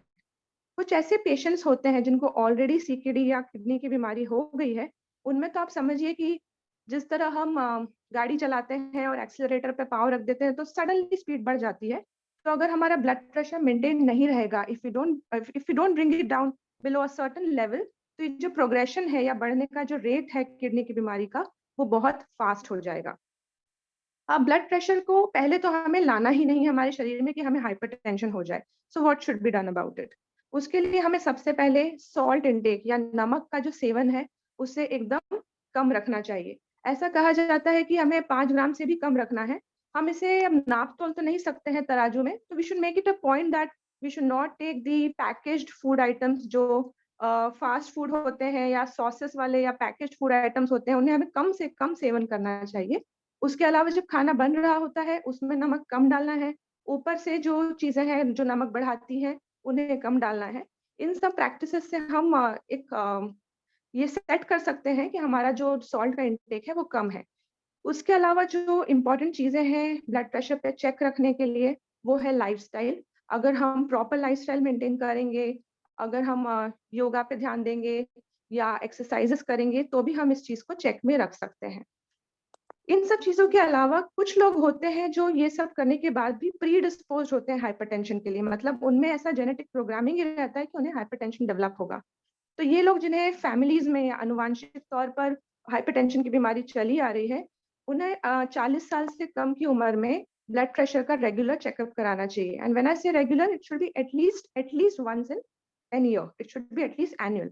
सो 40 ईयर से कम के ऐसे लोग जिनमें कुछ ना कुछ रिस्क फैक्टर्स मौजूद हैं, उन्हें अपना ब्लड प्रेशर चेक करवाते रहना चाहिए। जिन्हें ऑलरेडी ब्लड प्रेशर की बीमारी है, उन्हें lifestyle, salt intake, regular intake of medicine, कुछ लोगों को एक दवा से कंट्रोल होता है ब्लड प्रेशर, कुछ लोगों को 2, कुछ लोगों को 3। तो आपकी जितनी भी दवाएं चल रही हैं उन्हें आप प्रॉपर टाइम पर लें और रेगुलरली अपना ब्लड प्रेशर चेक कराते रहें, so that we come to know that the medicine are working. तो ये सब करते हुए हम ब्लड प्रेशर पर चेक लगा सकते हैं, सो दैट जो डिजीज बढ़ रही है हमारी, हम उसको वहीं का वहीं रोक सकें या धीमा कर सकें कम से कम। Good doctor Isha, that was a very good synopsis. एक संक्षिप्त तरीके से आपने बताया कि ब्लड प्रेशर कितना असर करता है हम पे। अब डॉक्टर दीपा, हमें ये बताइए कि हमने ये सुना कि डायबिटीज और बीपी से डैमेज होता है। ऐसी कौन सी लाइफस्टाइल मीडिएटेड डिसीजेस होती हैं जिनसे किडनी को नुकसान हो सकता है, और ये लाइफस्टाइल डिसीजेस होता क्या है? क्योंकि सब लोगों को ऐसे लगता है कि हाँ, हमारी लाइफस्टाइल अच्छी होनी चाहिए, लेकिन ये डिसीजेस क्या हैं, कैसे आती हैं और इससे हमारे शरीर को क्या नुकसान पहुंचता है? सो लाइफस्टाइल डिजीजेस जैसे नाम में ही है, दीज आर डिजीजेस जो किसी के रहन सहन के हिसाब से, डे टू डे आदतों, या जो हम लाइफस्टाइल कहते हैं, उसकी वजह से इन डिजीजों का रिस्क होता है। मोस्ट इम्पॉर्टेंट इज ये डिजीज कम्युनिकेबल नहीं है, मतलब जैसे इन्फेक्शंस होते हैं एक से दूसरे को हो जाता है, इस तरह से ये नहीं होते हैं, ये नॉन कम्युनिकेबल डिजीजेस होते हैं। अगर हम हमारे forefathers, previous few decades, हमारे जो forefathers and grandparents वगैरह का लाइफ देखें और हमारा लाइफ देखें, बहुत ही जमीन आसमान का फर्क आ चुका है, बिकॉज इतना टेक्नोलॉजी ने एडवांसमेंट ले लिया है, काफी कुछ बहुत ही इजी कर दिया है, बहुत सारे गैजेट्स आ चुके हैं। सो इसकी वजह से जो दुष्परिणाम हो रहे हैं वो ये दिखते हैं कि हमारे में अभी फिजिकल एक्टिविटी बहुत कम हो चुका है। हम हमेशा ये फास्ट पेस लाइफ में रहते हैं, बहुत काम है, स्ट्रेस है, तो अनहेल्दी ईटिंग और अनहेल्दी डाइटरी हैबिट्स जो हम कहते हैं, इतना सारा फास्ट फूड रेस्टोरेंट्स हैं, वहां पे जाके खाना, या तो फिर प्रोसेस्ड फूड्स लेना, लॉट ऑफ रिफाइंड शुगर्स खाना, इन सारी ये अनहेल्दी ईटिंग हैबिट्स, ये आजकल हमारा एक सॉर्ट ऑफ नॉर्मल बन चुका है। सेकेंडली, सब्सटेंस अब्यूज, जैसे अल्कोहल हो गया, टोबैको हो गया, इन सब की मात्रा भी आजकल हमारे लाइफस्टाइल में ऑलमोस्ट रूटीन या नॉर्मल की तरफ से हो चुकी है। और सबसे इम्पोर्टेंट जो बात मैं कहना चाहूंगी, stress compare to what are previous generations were, I think our generation में जो स्ट्रेस के लेवल्स हैं या हाउ टू हैंडल स्ट्रेस है, ये वाली चीज में बहुत ही इश्यूज हो रही हैं, जिसकी वजह से काफी सारी डिजीजेस हम में होने की संभावना है। और इसीलिए ये लाइफस्टाइल डिजीजेस आजकल एपिडेमिक के तौर पे फैल गया है। And what are these diseases? Because of ये जो लाइफस्टाइल हम गलत कर रहे हैं। ये डिजीजेस हैं, सिंपल चीजें जैसे डायबिटीज और high blood pressure. These are the two most common diseases related to some unhealthy lifestyle habits that we are following. Similarly, obesity, आजकल if you see compared to before, our population is more overweight compared to our grandparents and their forefathers etc. उसकी वजह से फिर हमें heart disease का problem, blood pressure, diabetes बता दिया, stroke का प्रॉब्लम और कई तरह के कैंसर्स का भी प्रॉब्लम आजकल बहुत ज्यादा दिखाई दे रहा है। अब इन सब डिजीजों के साथ साथ जुड़ा हुआ है किडनी का भी प्रॉब्लम। हमने ऑलरेडी सुना है डायबिटीज और ब्लड प्रेशर की वजह से कितना किडनी पे नुकसान हो सकता है। साथ ही में ओबेसिटी अगर हम देखें, अपने आप से भी किडनी पे नुकसान अलग से कर सकता है, बिकॉज ओबेसिटी की वजह से किडनी के जो फिल्टर्स होते हैं उनमें ज्यादा प्रेशर होता है, फिल्टर्स बड़े होने लगते हैं और स्कारिंग जल्दी हो जाता है। इनमें प्रोटीन लीकेज काफी ज्यादा होने लगता है, रिस्क ज्यादा रहता है इन पेशेंट्स में प्रोटीन यूरिया का। साथ ही में टोबैको अगेन किडनी पे असर करता है, अलग से नुकसान करता है। तो जब हम बात कर रहे हैं किडनीज को प्रोटेक्ट करने की, तो एक बहुत बड़ा जो हमें फोकस करना है वो ये है कि इन सारी लाइफस्टाइल डिजीजेस को हम कैसे प्रिवेंट करें, ताकि ऑटोमेटिकली ये जो किडनी पे जो रिस्क है वो भी हमें कम हो जाएगा। सो these are in short what your lifestyle diseases are, and उनके वजह से जो किडनी पे हमें नुकसान दिखाई देता है। Thank you doctor Deepa. अभी डॉक्टर मंजूषा, मैं आपको ये पूछना चाहती हूँ कि आजकल हम देखते हैं कि ऑफिस गोअर्स हैं, यंग इंडिविजुअल्स हैं, हेडेक हो रहा है, कुछ पेन हो रहा है, बहुत सारे सप्लीमेंट्स लेते हैं, जिम जाते हैं, प्रोटीन सप्लीमेंट्स खाते हैं, पेन किलर्स खाते हैं। तो क्या इन दवाओं का नुकसान हमारे शरीर को होता है कि ये बहुत बेनिफिशियल है? आपका क्या कहना है कि क्या मेडिसिन लेनी चाहिए और क्या नहीं लेनी चाहिए? हाँ Shruti, that's a very pertinent question. अच्छा वाला क्वेश्चन है जो आपने अभी पूछा है, क्योंकि सब लोग आजकल ऐसे फैंसी हो गया है कि सप्लीमेंट्स ले ले, मसल स्ट्रेंथ बढ़ा ले and become 6 pack 8 pack whatever pack it is. So उसकी वजह से एवरीबडी, सब लोग सप्लीमेंट्स ले रहे हैं, बट दिस सप्लीमेंट्स इतना अच्छा नहीं है। उसका असर जो भी है किडनी के ऊपर, इट इज नॉट गुड। मतलब किडनी का फेलियर होने का चांसेस रहता है, किडनी में थोड़ा चेंजेस आने का चांस रहता है। कभी कभी हो जाता है कि अचानक किडनी का फेलियर हो जाता है, एंड कभी कभी ऐसा हो जाता है कि क्रॉनिक किडनी डिसीज भी हो जाएगा। तो ये जो आपने पूछा है सप्लीमेंट्स के बारे में, वो अच्छा नहीं है। एंड फैंसी वाला जो मेडिसिन है, जो कोविड के टाइम पे आया था, कुछ कुछ दवाइयां कुछ आए थे जो बोल रहे थे कोविड नहीं होता है, ये लेने से वो नहीं होता है, ये सब भी किडनी के ऊपर, लिवर के ऊपर थोड़ा असर आने का चांस रहता है। तो किडनी के ऊपर थोड़ा ज्यादा है। And pain killers, whatever you have asked, yes, pain killers have a significant effect that we get to see commonly. मतलब ये तो कॉमन सिनेरियो है, जैसे कि सब लोग काम करते हैं, ऑफिस में हो या फील्ड में हो, जो भी हो, काम करने के बाद शाम तक थक जाते हैं and they take the pain killers, routine pain killers. जैसे शॉप में जाते हैं, कॉम्बिफ्लैम हो या ब्रूफेन हो या वोवेरॉन हो, जो भी हो, लेते हैं। तो उसका असर जो भी है, again it is bad kidney के ऊपर, it is they show very bad effects. वो अच्छा नहीं है। पेन किलर्स जो भी है किडनी के ऊपर बैड इफेक्ट्स है, मतलब किडनी के ऊपर they will cause an acute shutdown, मतलब अचानक किडनी का काम बंद होने का चांस रहेगा।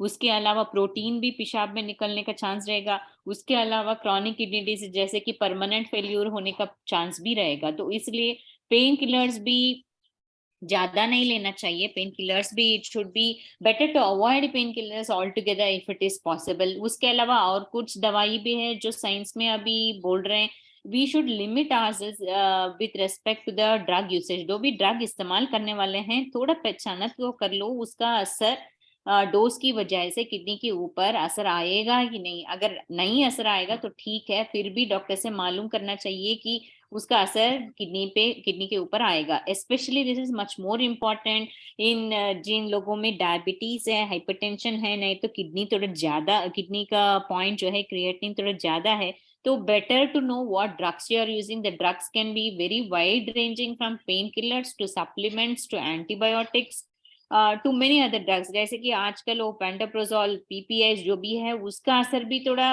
लग रहा है कि किडनी के ऊपर है, किडनी के ऊपर बड़ा असर, आई मीन बुरा असर है. तो इसलिए we should be very careful while using all the drug supplements, drugs, painkillers. Better not to use, Shruti, all these things, and if at all to be used also, it should be in an extremely limited amount.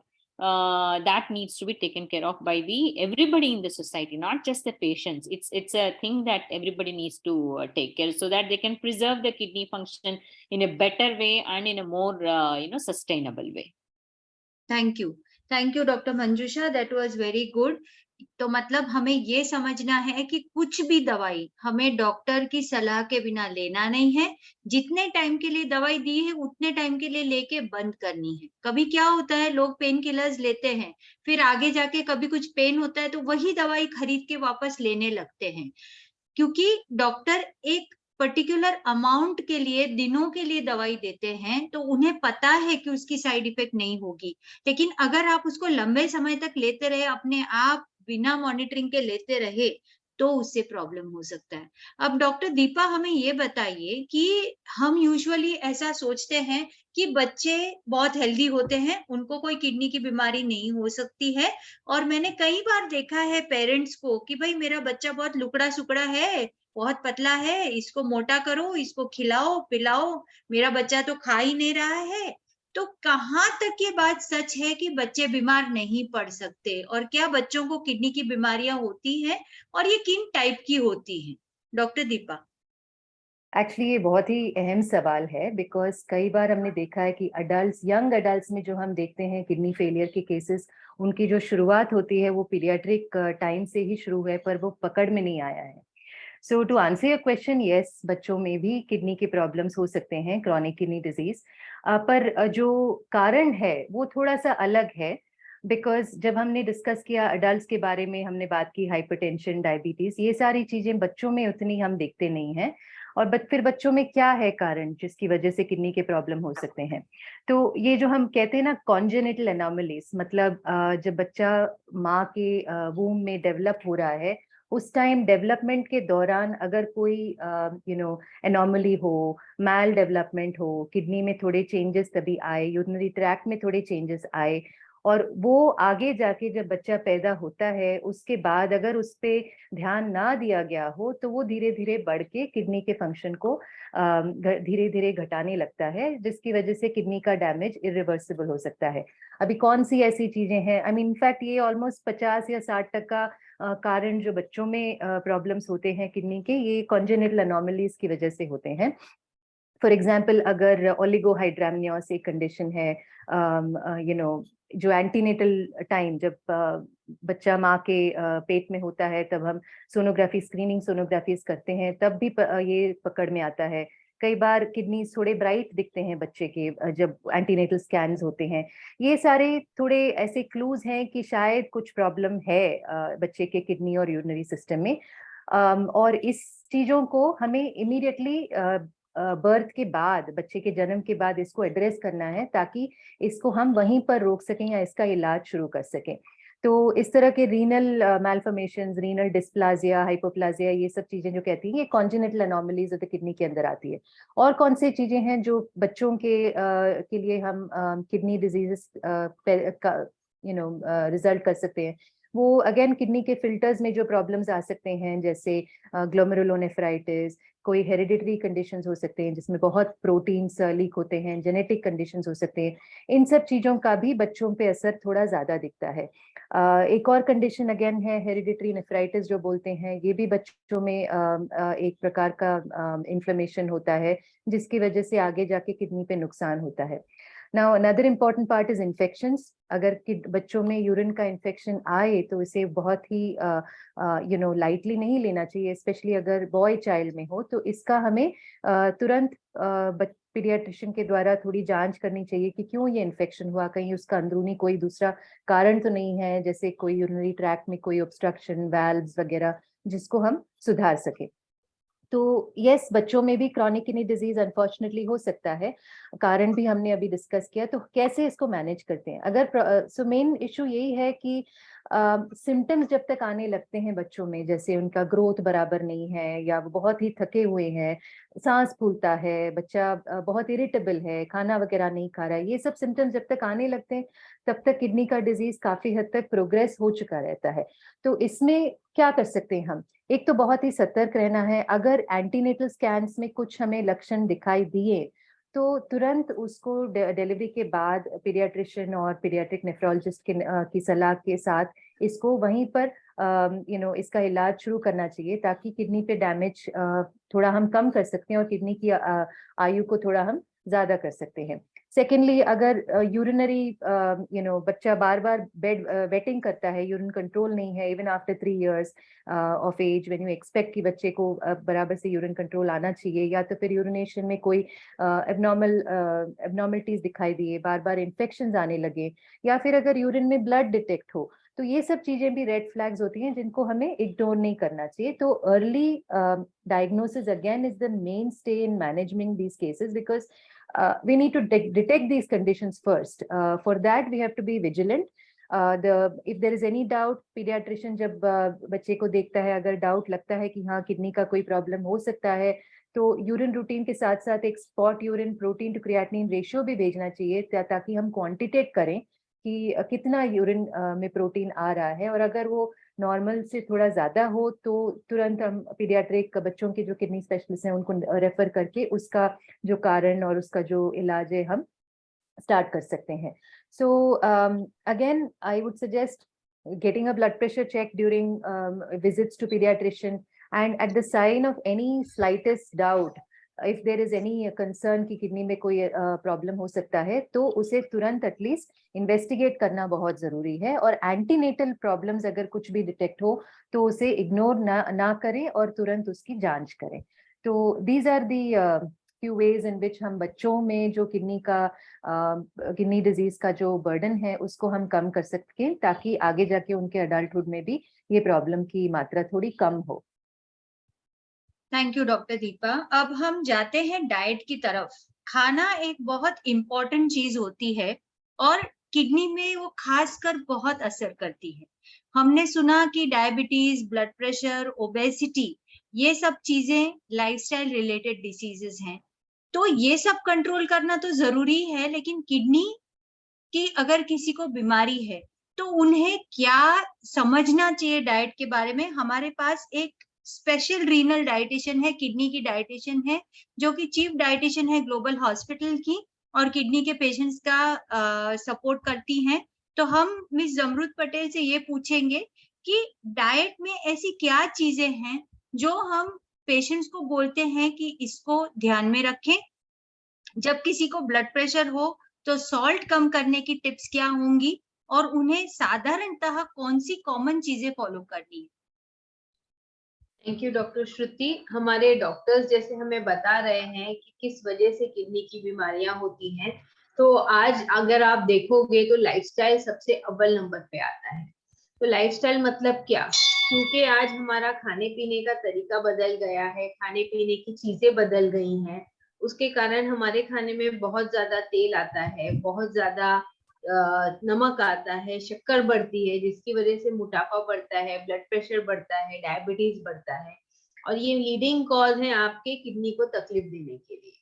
तो इन सब के लिए अगर आप एक healthy खाना खाएं, और जब हम हेल्दी खाना खाते हैं तो आई वुड रेफर हमारी इंडियन तरीका जो है खाना खाने का, रोटी सब्जी दाल चावल, सीजन के हिसाब से, एरिया के हिसाब से जो अवेलेबिलिटी है, अगर आप वो खाएं, फ्रेश खाएं, पैकेट फूड ना खाएं, तो आप मैक्सिमम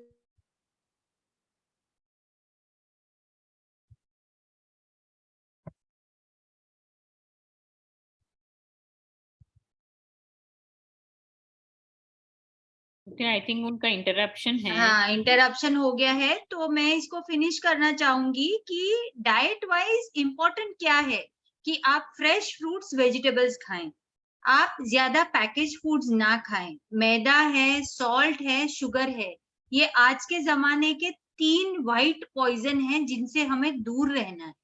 शक्कर, मैदा और शुगर ये नहीं खाने से हमारे शरीर को कोई नुकसान नहीं होने वाला है। लोग मुझे हमेशा बोलते हैं पेशेंट्स की डॉक्टर ऐसे कैसे नमक कम कर दे, हमारे शरीर में नमक कम हो जाएगा। ऐसा नहीं होता है। जब हम नमक कम खाते हैं तो हमारे शरीर को फायदा ही होता है। क्यों? क्योंकि हमारे शरीर में उतनी क्षमता है, हमारे किडनी में उतनी क्षमता है कि हमारा शुगर और सॉल्ट नॉर्मल रख सके। तो हमें इन चीजों की जरूरत नहीं है। हम ये सब क्यों खाते हैं? क्योंकि हम टेस्ट के लिए खाते हैं। तो हमें इन चीजों से दूर रहना है। पिज्जा, बर्गर्स ये सब प्रोसेस चीजें हैं, इनको दूर से रहना चाहिए। क्यों? क्योंकि इन्हें खाने से मोटापा, शुगर, ब्लड प्रेशर बढ़ सकता है। तो अगर किसी को किडनी का प्रॉब्लम है या किसी के फैमिली में किडनी डिसीज की हिस्ट्री है, तो हमें पहले तो अपना आहार चेंज करना चाहिए। ये भी नहीं कि हम एक हमारे घर में पेशेंट है, उसी को जो किडनी का डाइट दिया हुआ है हम वो फॉलो करें। नहीं, one size does not fit all. हमेशा जब आपके डॉक्टर आपको बताते हैं कि आपको डाइटिशियन के पास जाना है, कभी-कभी पेशेंट्स हमको बोलते हैं कि नहीं हमारे पास एक डाइट चार्ट है, हम वो फॉलो करेंगे। नहीं, आप अपने लिए एक टेलर्ड डाइट बनाइए। डाइटिशियन को नियम से मिलिए। डाइटिशियन डाइट करने के लिए नहीं है। डाइटिशियन या न्यूट्रिशनिस्ट जिसको हम बोलते हैं, वो आपके गाइड करने के लिए है कि भाई आपके लिए सही आहार क्या है। आप दूसरों को देख के अपने आप को अप्लाई मत कीजिए। क्यों? क्योंकि सबके शरीर अलग है, सबके बीमारी अलग है, सबको अलग चीजों की जरूरत पड़ती है। तो ये एक कॉमन प्रॉब्लम है जो अगर हमने आहार को कंट्रोल में कर लिया तो 99% हमने बीमारी को अपने हाथ में ले लिया। अब हम लास्ट क्वेश्चन पूछेंगे डॉक्टर मंजूषा से कि टेल अस द 10 कमांडमेंट्स जिससे हम किडनी डिसीज से बच सकते हैं। मतलब ऐसी क्या चीजें हैं, आप टिप्स बताइए हमारे ऑडियंस को कि हम क्या करें जिससे हम किडनी डिसीज से दूर रहेंगे। Yes, very good question, Shruti. So first one is ये सब है regarding lifestyle management के हिसाब से. तो let us see what those 10 tips are. So first one is like eat healthy food. Salt come, like you have to take salt in a limited amount, like less than 5 gram. Means क्या बोलते हैं, नमक कम लेना चाहिए, नमक कम लेना चाहिए. That is one. Then the other thing is sugar, as Shruti said, all whites to be avoided. Whites matlab sugar, salt, rice, maida, all whites should be avoided because these are all very harmful to the kidney. Third thing is take good amount of fluids in the form of water, at least 2 to 3 liters per day, so that you're well hydrated and other causes of the kidney disease are not do not happen in you. And you keep your blood pressure under control. Blood pressure तो check करना पड़ता है कम से कम 40 साल होने के बाद, मतलब after you are 40 please keep checking your blood pressure, it should be under control. And अगर आपके फैमिली में डायबिटीज है तो शुगर भी एक बार चेक करवाना चाहिए, शुगर भी कंट्रोल में रहना चाहिए. So sugar, BP control में रहना, and you have to come down on your salt, you have to maintain your fluid balance. इसके अलावा other things are like lifestyle, means आजकल जो होता है सेडेंटरी लाइफस्टाइल ना होना चाहिए. You should have an activity. Activity का मतलब ऐसा है कि हर दिन कम से कम आधा घंटे का थोड़ा एक्टिविटी करना चाहिए, जिसकी वजह से हम किडनी का डिसीज हो या हार्ट का डिसीज हो वो दूर कर सकते हैं. तो मतलब इसका मतलब ऐसा है कि हफ्ते में कम से कम 150 मिनट नहीं है तो 200 मिनट थोड़ा एक्सरसाइज करना चाहिए. इतना विगरस एक्सरसाइज की जरूरत नहीं होगी, but at least you should have a reasonable amount of walking and all this things. तो थोड़ा लाइफस्टाइल में सेडेंटरी लाइफस्टाइल नहीं करना चाहिए, थोड़ा वॉकिंग करना चाहिए हर दिन में कम से कम आधा घंटा. तो इसके अलावा एज हैज बीन डिस्कस्ड अभी तक, तो डाइट में जो भी है, जैसे कि प्लेट को 3 विभाग जैसा अगर कर सकते हैं तो वो 3 विभाग में कार्बोहाइड्रेट का कंटेंट जो होता है, मतलब कार्बोहाइड्रेट का मतलब ऐसा है राइस हो या रोटी हो, ये सब थोड़ा 25% से लेस, एंड प्रोटीन थोड़ा ज्यादा लेना चाहिए, एंड फ्रूट्स एंड वेजिटेबल्स और ज्यादा लेना चाहिए. मतलब फ्रूट्स एंड वेजिटेबल्स का परसेंटेज 50% से ज्यादा रहना चाहिए. Fruits vegetables should be taken in more amount. जो भी फ्रूट हो, you take a fruit every day. Vegetables जो भी हैं हमारे डाइट में थोड़ा ज्यादा रहना चाहिए. So all this things are definitely going to help us. Apart from that, हमने जो डिस्कस किया था, अवॉइड अननेसेसरी ड्रग्स, जो भी पेन किलर्स हो, एंटीबायोटिक्स हो, जितना परसेंटेज में, जितना अमाउंट में लेना चाहिए उतना ही लेना, उससे ज्यादा नहीं लेना, उससे ज्यादा दिन तक नहीं लेना चाहिए. And avoid any other substance abuse. Substance abuse बोलने से जो अब्यूज होता है सब्सटेंसेस का, वैसा नहीं करना चाहिए. एंड पेन किलर्स का इस्तेमाल भी थोड़ा लिमिटेशन में रखना चाहिए. So all this things, and definitely avoid heat and that related stress. अगर आपका काम हीट में होता है, मतलब बाहर का काम थोड़ा ज्यादा रहता है, आजकल समर आ रहा है, तो if that is a situation, keep yourself hydrated. Hydrated तो रहना चाहिए. So all this things are important for us. And of course जब 40 वर्ष से ज्यादा होता है, एक बार अल्ट्रासाउंड करवा देना, एक बार क्रिएटिनिन चेक करवा देना, इसके अलावा एक बार यूरिन का टेस्ट भी होना चाहिए. ये तो हर वर्ष अगर हो सकता है तो डेफिनेटली द किडनी डिसीज जो सेट होता है, मतलब अपीयर होता है, वो तो अर्ली डिटेक्ट कर सकते हैं. तो 10 बोले तो पहला वाला सॉल्ट का कम, देन सॉल्ट, शुगर और मैदा और राइस का कम परसेंटेज लेना.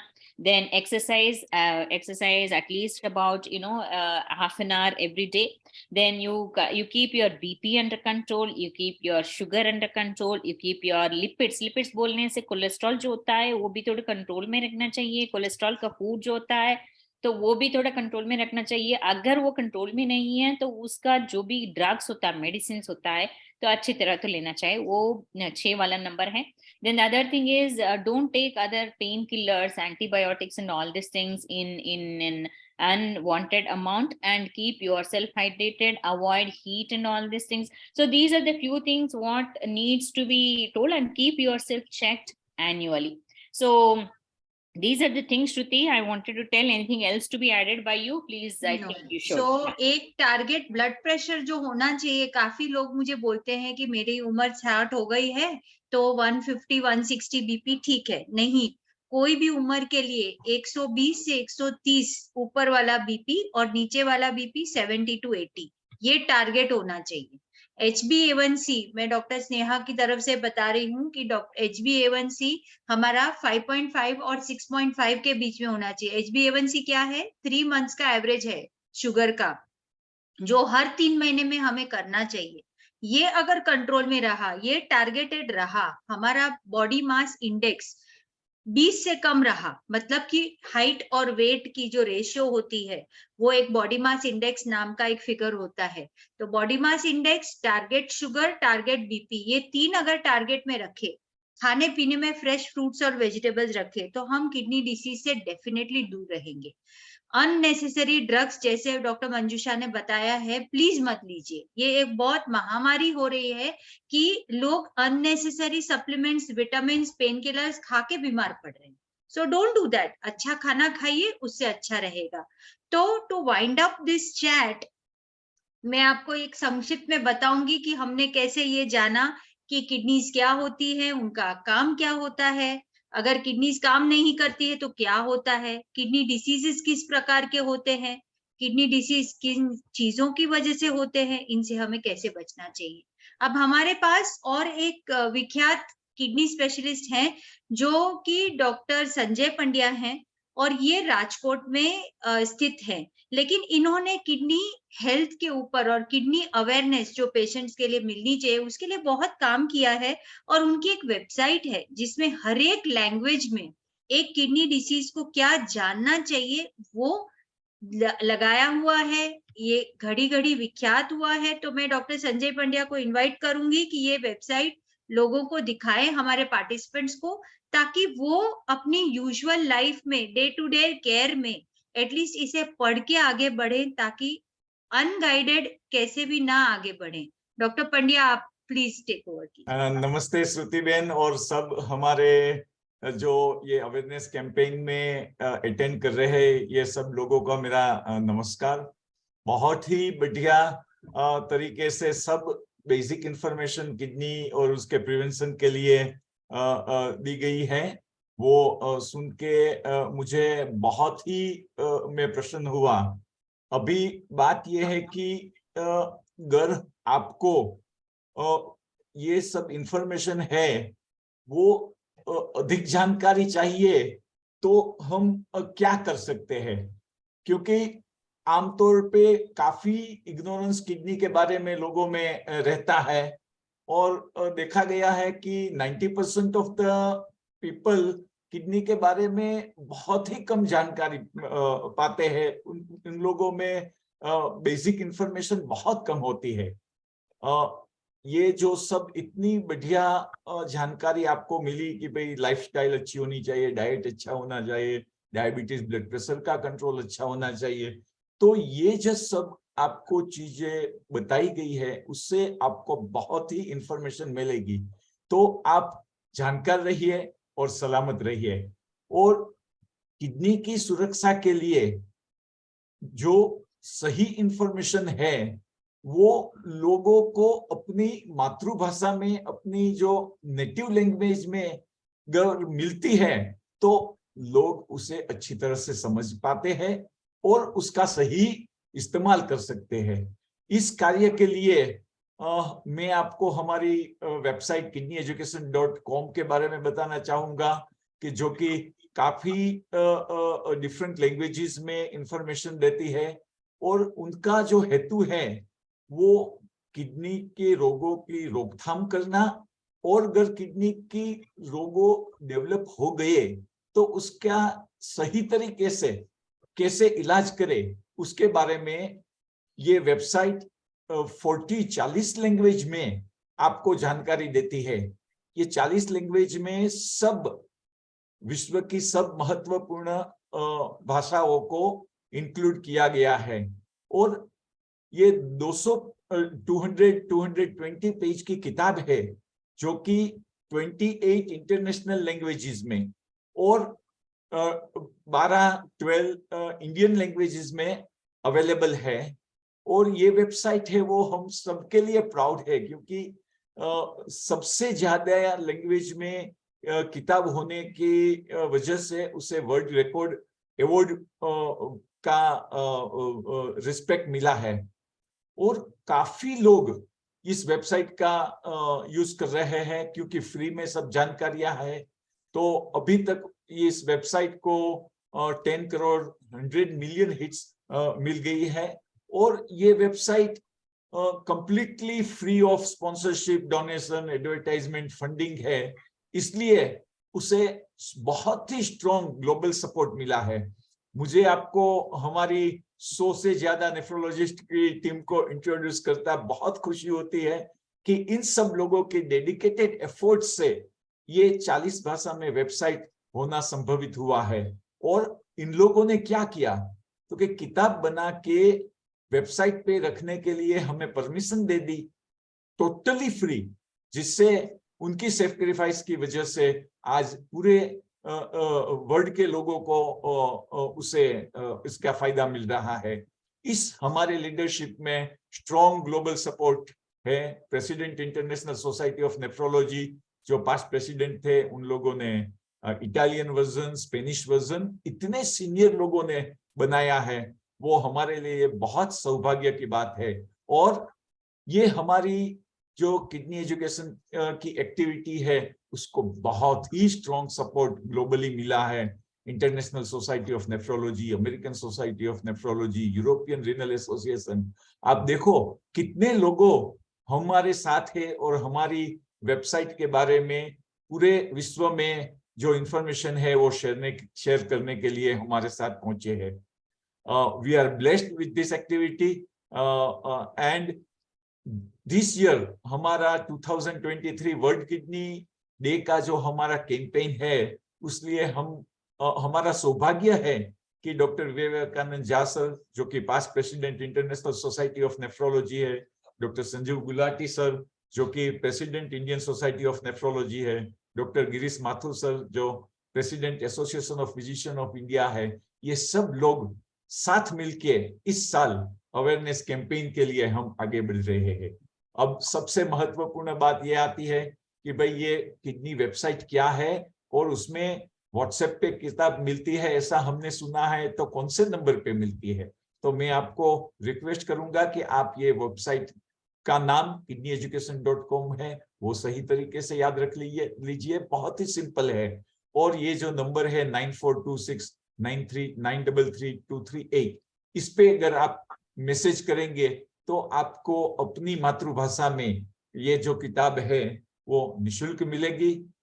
मैं श्रुतिबेन और पूरी टीम को किडनी एजुकेशन के बारे में आपको बेसिक माहिती देने की अपॉर्चुनिटी देने के लिए बहुत ही आभारी हूँ। और मुझे खुशी है कि आप लोग ये वेबसाइट में जो इंफॉर्मेशन है वो पढ़ के आपकी किडनी है वो स्वस्थ रखेंगे।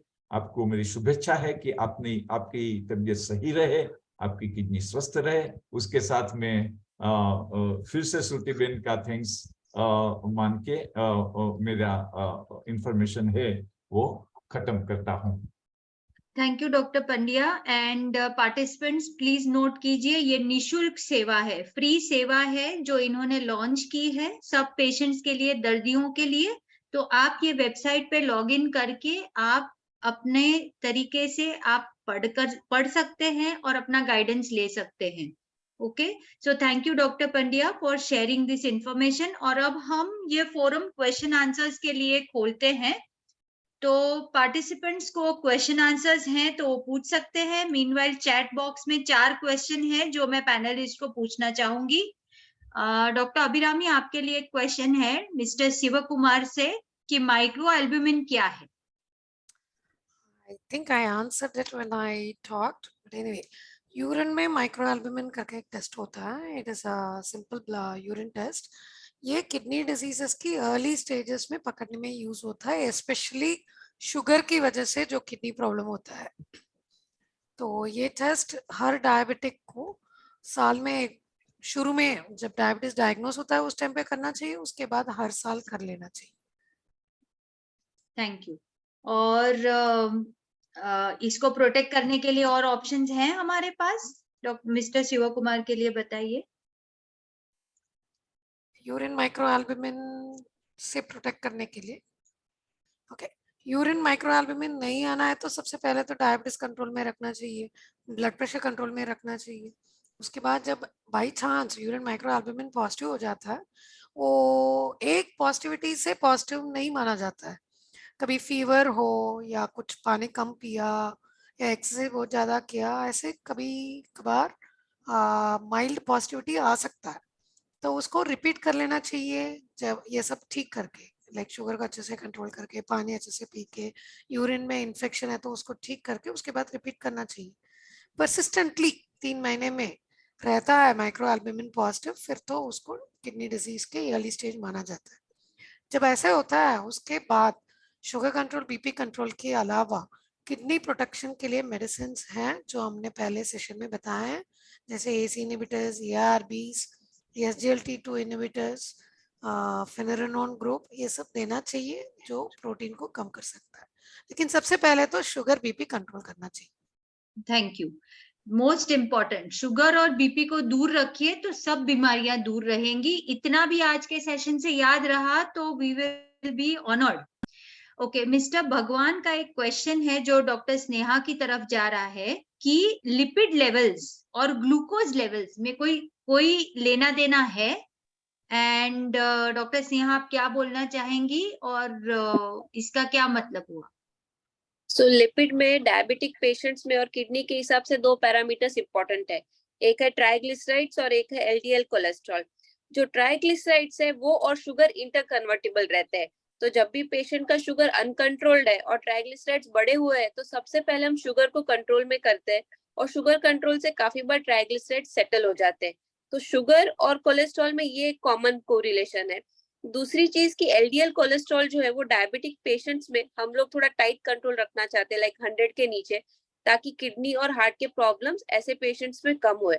सो सबसे ज्यादा कोरिलेशन एचडीएल ट्राइग्लिसराइड्स और शुगर के बीच में है। तो हेल्दी फूड खाने से शुगर बेटर हो जाएगा, ऑटोमेटिकली ट्राइग्लिसराइड सेटल हो जाते हैं। Thank you.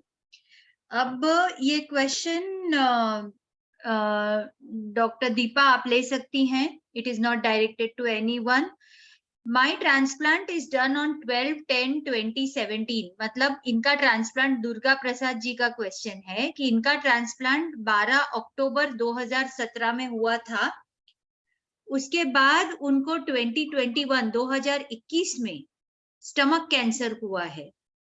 ये जानना चाहते हैं कि क्या किडनी ट्रांसप्लांट की दवाइयों से ये कैंसर हुआ है।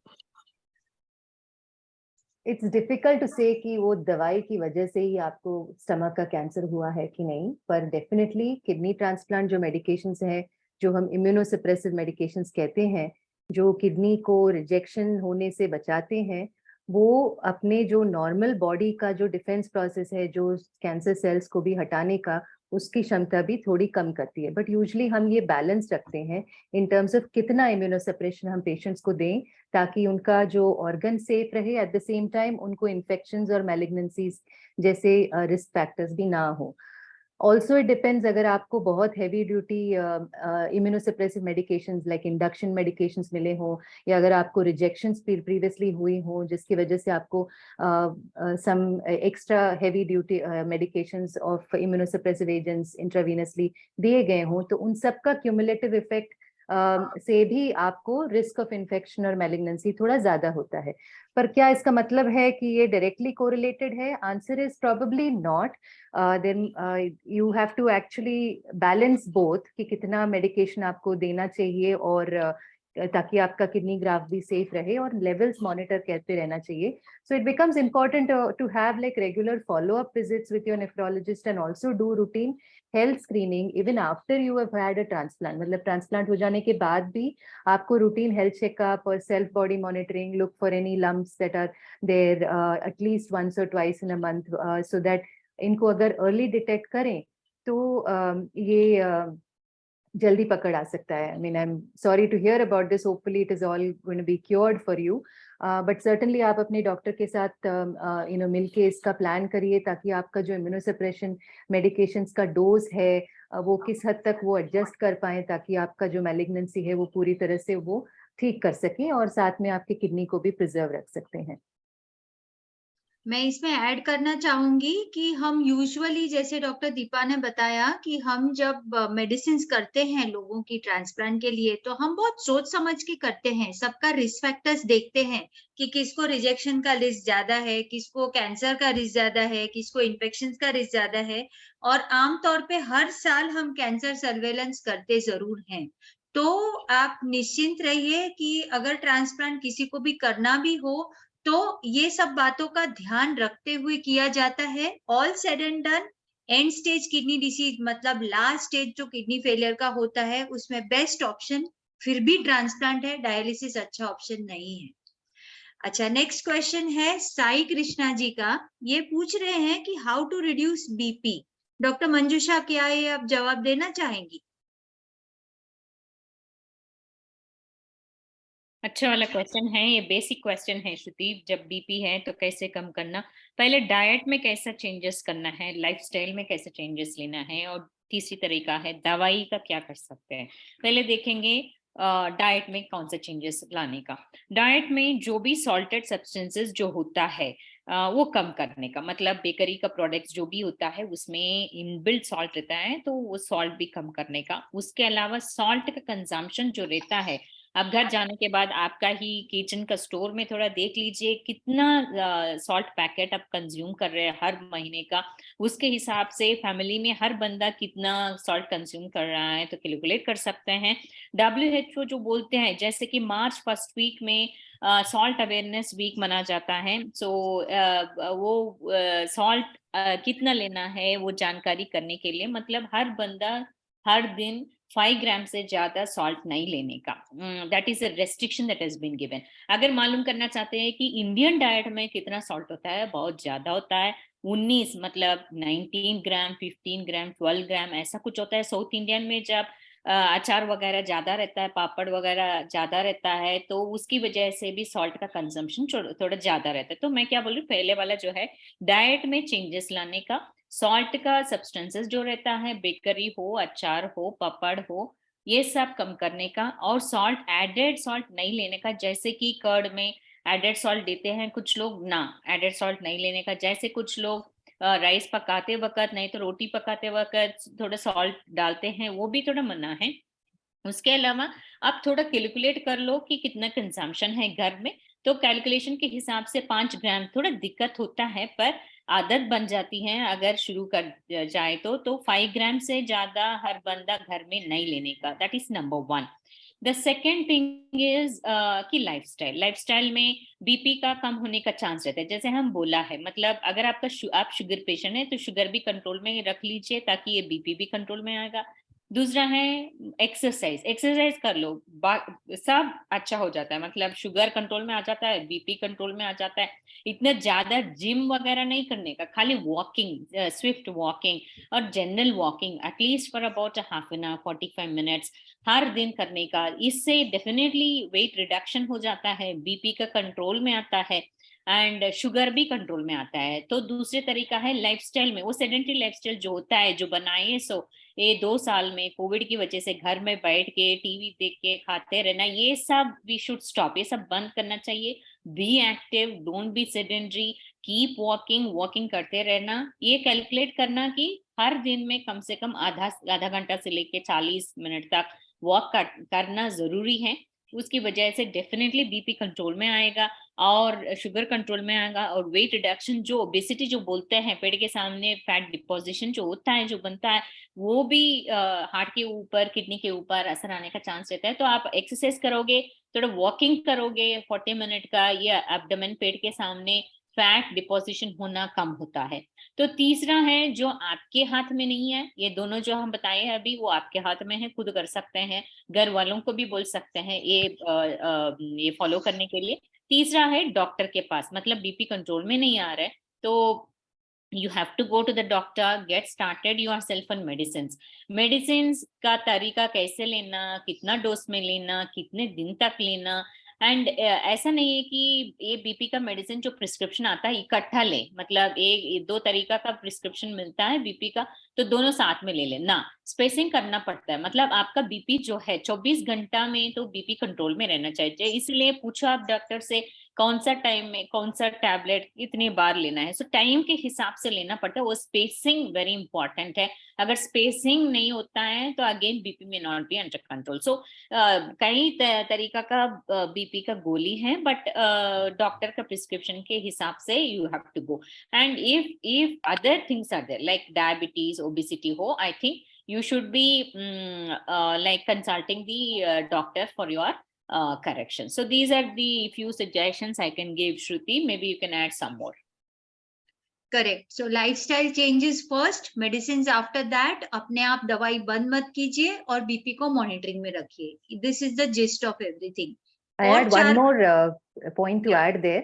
Sure, is sure. in addition to all of your diet control वगैरह, आपको बीच बीच में अपना बीपी का मॉनिटर भी करते रहना है ताकि हमें समझ तो आए आपका ब्लड प्रेशर कहाँ तक कंट्रोल में है। तो ये एक आइडिया के लिए आप घर पे अपना होम बीपी मॉनिटर किट खरीद सकते हैं and you can keep a regular record, ताकि जब आप अपने डॉक्टर को विजिट करने आए वी विल नो कि ये सारा तरीका जो आपने अपनाया है उससे आपके बीपी पे कितना हद तक असर पड़ा है और कितना और आपको चेंज लाने पड़ेंगे।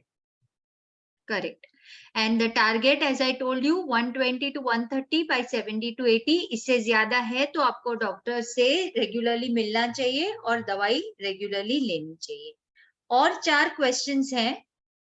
जमरुद जी, अगर आप ऑनलाइन हैं डाइटिशियन, तो विघ्नेश का एक क्वेश्चन है, मिस्टर विघ्नेश गणेश का, कि is it fine to have millets? हमने सुना है this is the year of millets.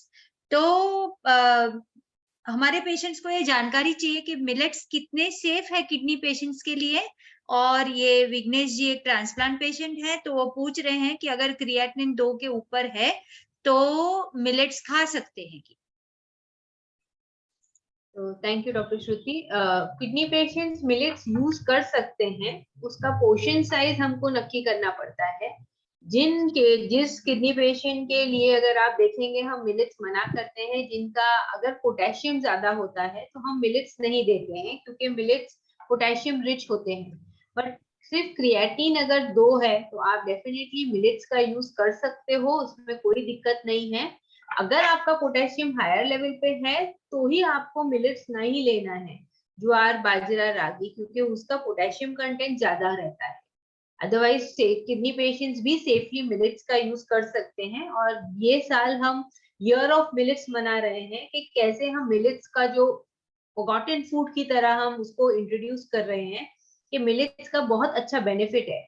Millets के अंदर हमारे को फाइबर ज्यादा मिलता है और किडनी पेशेंट्स में हमें फाइबर की जरूरत रहती है।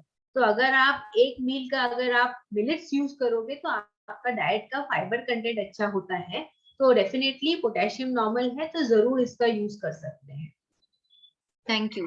तो जिस्ट ये है कि मिलेट्स मतलब क्या, ज्वार बाजरा नाचनी ये सब मिलेट्स है। तो ये हमारे भारतीय पद्धति में पहले बहुत यूज होते थे, लेकिन एज टाइम वेंट बाय सब वेस्टर्नाइज हो गया और लोग गेहूं और चावल पे पहुंच गए। अब वो जमाना वापस आ रहा है जब लोगों को मिलेट्स का इम्पोर्टेंस समझ में आ रहा है कि बाजरा ज्वार कितनी अच्छी है। लेकिन किडनी पेशेंट्स को एहतियात से खाना है, डाइटिशियन और डॉक्टर के सलाह से ही खाना है, क्योंकि जिसका पोटेशियम हाई है उसको संभल के खाना है और प्रोटीन की मात्रा देख के खाना है। तो हर एक पेशेंट के लिए ये एक मैसेज है कि अपना डाइटिशियन और अपने किडनी के डॉक्टर की सलाह से ही बदले।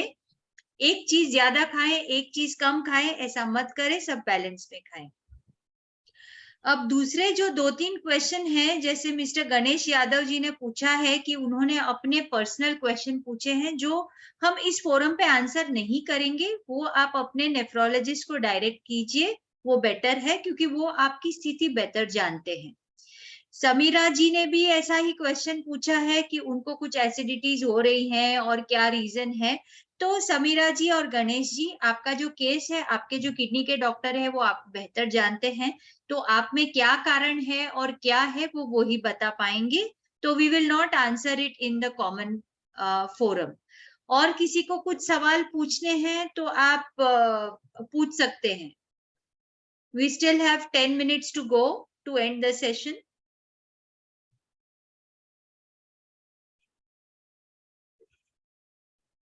Maybe we can, if there are no questions, maybe we should talk about options of treatment sure. for stage 5. Sure. So you can take it that end stage kidney disease. अब हमने I think doctor Isha ने बताया था कि हमारे kidney के जो chronic kidney disease के स्टेजेस होते हैं वो एक स्टेज 1 से स्टेज 5 तक होते हैं। तो ऑब्वियस है कि जब स्टेज 1 से 5 की तरफ प्रोग्रेस कर जाए तो लास्ट जो स्टेज होता है वो एडवांस किडनी फेलियर होता है। तो डॉक्टर अभिरामी बताएंगी कि ये जो एडवांस किडनी फेलियर है उसमें हमें क्या करना चाहिए, उस टाइम पे ऑप्शंस क्या होते हैं हमारे सामने, एंड बेस्ट तरीका क्या है कि हम अपनी लाइफ बचा सकें और उसको नॉर्मल कर सकें। सबसे इम्पोर्टेंट है, don't lose hope. Kidney is one organ where you can replace it reasonably well with the machine, और ट्रांसप्लांट भी बहुत नहीं बोल सकते, काफी इजीली हो जाता है compare to other internal organs. अभी तो बहुत इंटरनल ऑर्गन्स की ट्रांसप्लांट होते हैं, but kidney transplant has been there since 1950s and इतना सोफिस्टिकेट हुआ है, like it has been fine tuned, almost everyone को ट्रांसप्लांट हो सकता है, ग्रुप मैच मिले ना मिले, और आपको इम्यूनिटी कैसा है, एक बार फेल हुआ, लाइक जैसे भी हो रीजनेबली ट्रांसप्लांट हो सकता है। तो वो अच्छे से फाइन ट्यून हो चुका है। सो एक तो once you have stage 5 CKD, मतलब किडनी फंक्शन 10% से कम है और you can not live without some form of renal replacement, मतलब किडनी की फंक्शन को दूसरी तरीके से हमें रिप्लेस करना होता है। उसमें 3 ऑप्शंस हैं, 2 तो डायलिसिस की मेथड्स हैं, तीसरा तो किडनी चेंज करने का। बिटवीन और जो भी आप ट्रीटमेंट करेंगे इन तीनों में लाइफ लॉन्ग करना पड़ता है। मुझे पेशेंट्स पूछते हैं डायलिसिस स्टार्ट करेंगे फिर किडनी ठीक हो जाएगा क्या? ऐसा नहीं है, जो भी इन तीनों में आप जो भी करेंगे लाइफ लॉन्ग ट्रीटमेंट करना पड़ता है डिफरेंट वेज में, और हर ट्रीटमेंट में थोड़ा साइड इफेक्ट तो होता है, ऐसा नहीं कि साइड इफेक्ट नहीं है या प्रॉब्लम नहीं है, बट ऐसा ही बाकी कुछ ऑर्गन फेल होता है तो ऐसे सर्वाइव नहीं करा सकते मशीन में। किसी को लिवर फेलियर है, हार्ट फेलियर है, मशीन में रख के हम सालों सालों नहीं सर्वाइव करा सकते उनको। तो in that way kidney failure is a better disease.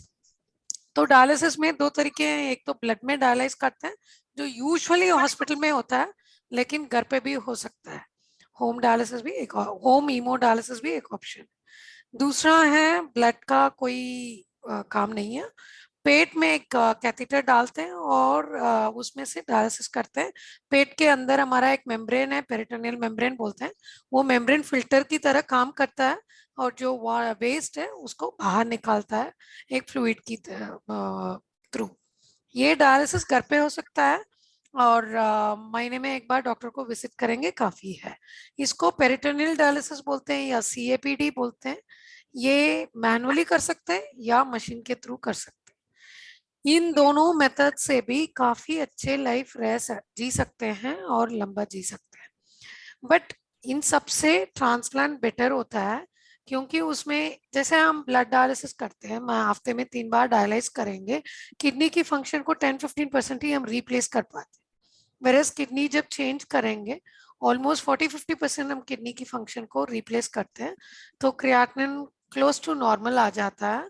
तो इसमें सबसे बेटर क्वालिटी ऑफ लाइफ मिलता है। तो किडनी ट्रांसप्लांट करने के लिए बहुत नियम होता है इंडिया में, कौन दे सकते हैं कौन नहीं दे सकते हैं। Shruti, do you want someone else to answer और shall I continue? No, you can ask. तो डॉक्टर दीपा, आप बताइए सबको कि ऑर्गन डोनेशन क्या है, कितना सेफ है, किडनीज में कौन कौन ऑर्गन डोनेट कर सकता है, और अगर फैमिली में कोई नहीं है तो क्या ऑप्शंस है? So to tell you very briefly about organ donation, जैसे डॉक्टर अभिरामी ने आपको बताया कि नेक्स्ट ऑप्शन अगर डायलिसिस नहीं है, best option in fact is kidney transplant, जो हर पेशेंट को हमें इवैल्यूएट करना चाहिए कि वो किडनी ट्रांसप्लांट लेने के योग्य है कि नहीं, अगर वो कैंडिडेट है या नहीं। क्योंकि इससे जो है अगर हम ट्रांसप्लांट कर सकते हैं तो नॉट ओनली उनका क्वालिटी ऑफ लाइफ इम्प्रूव होता है, उनका सर्वाइवल भी काफी हद तक इम्प्रूव होता है compare to staying on dialysis. So organ donation का अगर हम बात करें तो कौन देगा ऑर्गन, तो जनरली किडनीज में ये एक बहुत ही एडवांटेज है कि लिविंग पर्सन डोनेट कर सकता है अपना एक किडनी, और एक किडनी डोनेट करने के बाद दूसरे किडनी जो डोनेट करता है उसको हम डोनर बोलते हैं।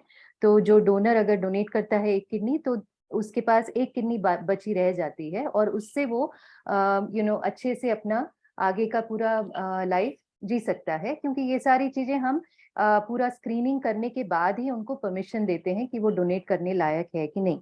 तो अभी कौन दे सकता है किडनी? आपके नियर एंड इमीडिएट रिलेटिव्स जो हैं, फर्स्ट डिग्री रिलेटिव्स, अगर ब्लड ग्रुप मैच्ड हो और वो रिलेटिव्स को कोई मेजर हेल्थ प्रॉब्लम ना हो, जैसे diabetes, high blood pressure, already कोई किडनी की प्रॉब्लम, कोई मेजर अदर हार्ट या लंग की डिजीज अगर ऐसे कुछ नहीं हो, अगर वो फिट हो, तो हम उनको इवैल्यूएट कर सकते हैं कि वो आपको किडनी डोनेट कर सकते हैं कि नहीं। और फर्स्ट डिग्री रिलेटिव्स में अगर हम बात करें तो आपके parents, brothers, sisters, grandparents, children, these are the ones who can donate, if they are having the same blood group match. Now, अगर blood group match नहीं होता है तो आजकल हमारे पास ABO incompatibility transplants की क्षमता है, वो भी एक ऑप्शन है जो हम करा सकते हैं। अगर किसी के पास इमीडिएट रिलेटिव डोनर्स नहीं है, कोई एक्सटेंडेड फैमिली के पर्सन डोनेट करना चाहते हैं, तो काफी सारे रूल्स एंड रिस्ट्रिक्शंस हैं, परमिशंस ज्यादा लगेंगे इन सब के लिए, पर वो एक ऑप्शन भी अवेलेबल है, but it has to go through proper legal channels in terms of proper all your paperwork and documentations and approvals. So in terms of donation, generally organ donor, जो लिविंग ऑर्गन डोनर है, वो एक सवाल जो हमेशा मेरे patients पूछते हैं कि डोनर का क्या आगे लाइफ एक्सपेक्टेंसी होगा, क्या एक्सपेक्ट कर सकता है। So generally in the long run देखा गया है काफी स्टडीज में कि अगर हमने बराबर स्क्रीन करके हेल्दी पर्सन को ही डोनेशन के लिए हमने परवानगी दी है, तो वो डोनेट करने के बाद इमीडिएट कॉम्प्लिकेशन, इमीडिएट जो प्रोसेस है, सर्जिकल इश्यूज हो सकते हैं, लेकिन उसके बाद आगे जाके जब हमने इतने सारे जो ट्रायल्स हुए हैं वर्ल्ड वाइड में और डोनर्स को हमने हेल्थ के हिसाब से देखा है, आफ्टर लॉन्ग टाइम हमने देखा है कि yes, there may be a little increase risk कि आपको आगे जाके ब्लड प्रेशर या थोड़ा प्रोटीन लीकेज का प्रॉब्लम हो सकता है, या थोड़ा बहुत किडनी का डिरेंजमेंट हो सकता है, but it does not affect your kidney function in the long run and lead you to go on to kidney failure or so. हाँ, एक चीज जरूर है कि अगर आप यंग वुमेन हो और आपने अपना प्रेगनेंसी खत्म नहीं किया है तो it is there may be a little increase risk of blood pressure during pregnancy if you have donated a kidney, but that again does not mean कि आप डोनर के हिसाब से नहीं हो सकते हैं। तो कई बार पीपल डरते हैं कि मैं एक किडनी डोनेट करूं तो मेरा क्या होगा, बट ऐसी बात नहीं है। काफी टेस्टिंग्स होते हैं डोनर पे, और ये नेफ्रोलॉजिस्ट आपके बाकी डॉक्टर्स पूरा स्क्रीन करके ही देखते हैं कि अगर आप फिट हो और आपकी किडनी फंक्शन और बाकी सारी चीजें फिट हो तभी हम आपको डोनेट करने के लिए रेडी ग्रीन सिग्नल देते हैं। ना व्हाट अगर आपकी फैमिली में कोई भी लिविंग डोनर नहीं है, कोई आपके रिलेटिव्स नहीं है जो हेल्दी हो, जो आपको एक किडनी डोनेट कर सकें, तब क्या ऑप्शन है?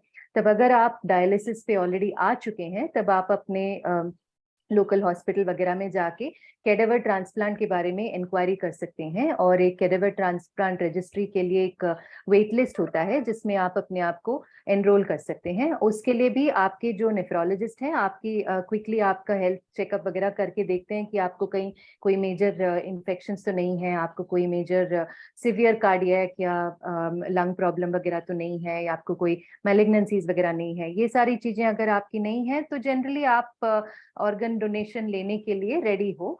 टेस्टिंग वगैरह के बाद फॉर्म्स आते हैं जो आप फिल करके वेट लिस्ट पे आप आ सकते हैं, जो कि ब्लड ग्रुप के हिसाब से है वेट लिस्ट।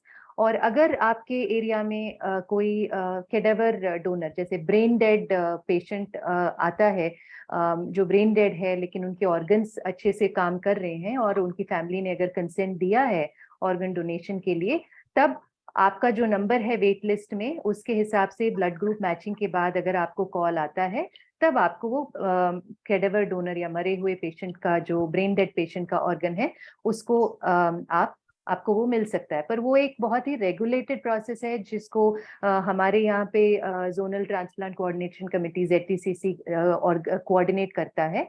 पर वो सब करने के लिए आपको पहले अपना रजिस्ट्रेशन करके आपको आपके कैडेवर ट्रांसप्लांट के वेट लिस्ट पे आपका नाम दर्ज करना है। और जो आपके डॉक्टर्स कहते हैं जो रेगुलर टेस्टिंग करना है, आपका हेल्थ चेकअप्स जो रिक्वायर्ड है ट्रांसप्लांट कैंडिडेट के लिए, वो सब आपको रेगुलरली करते रहना है।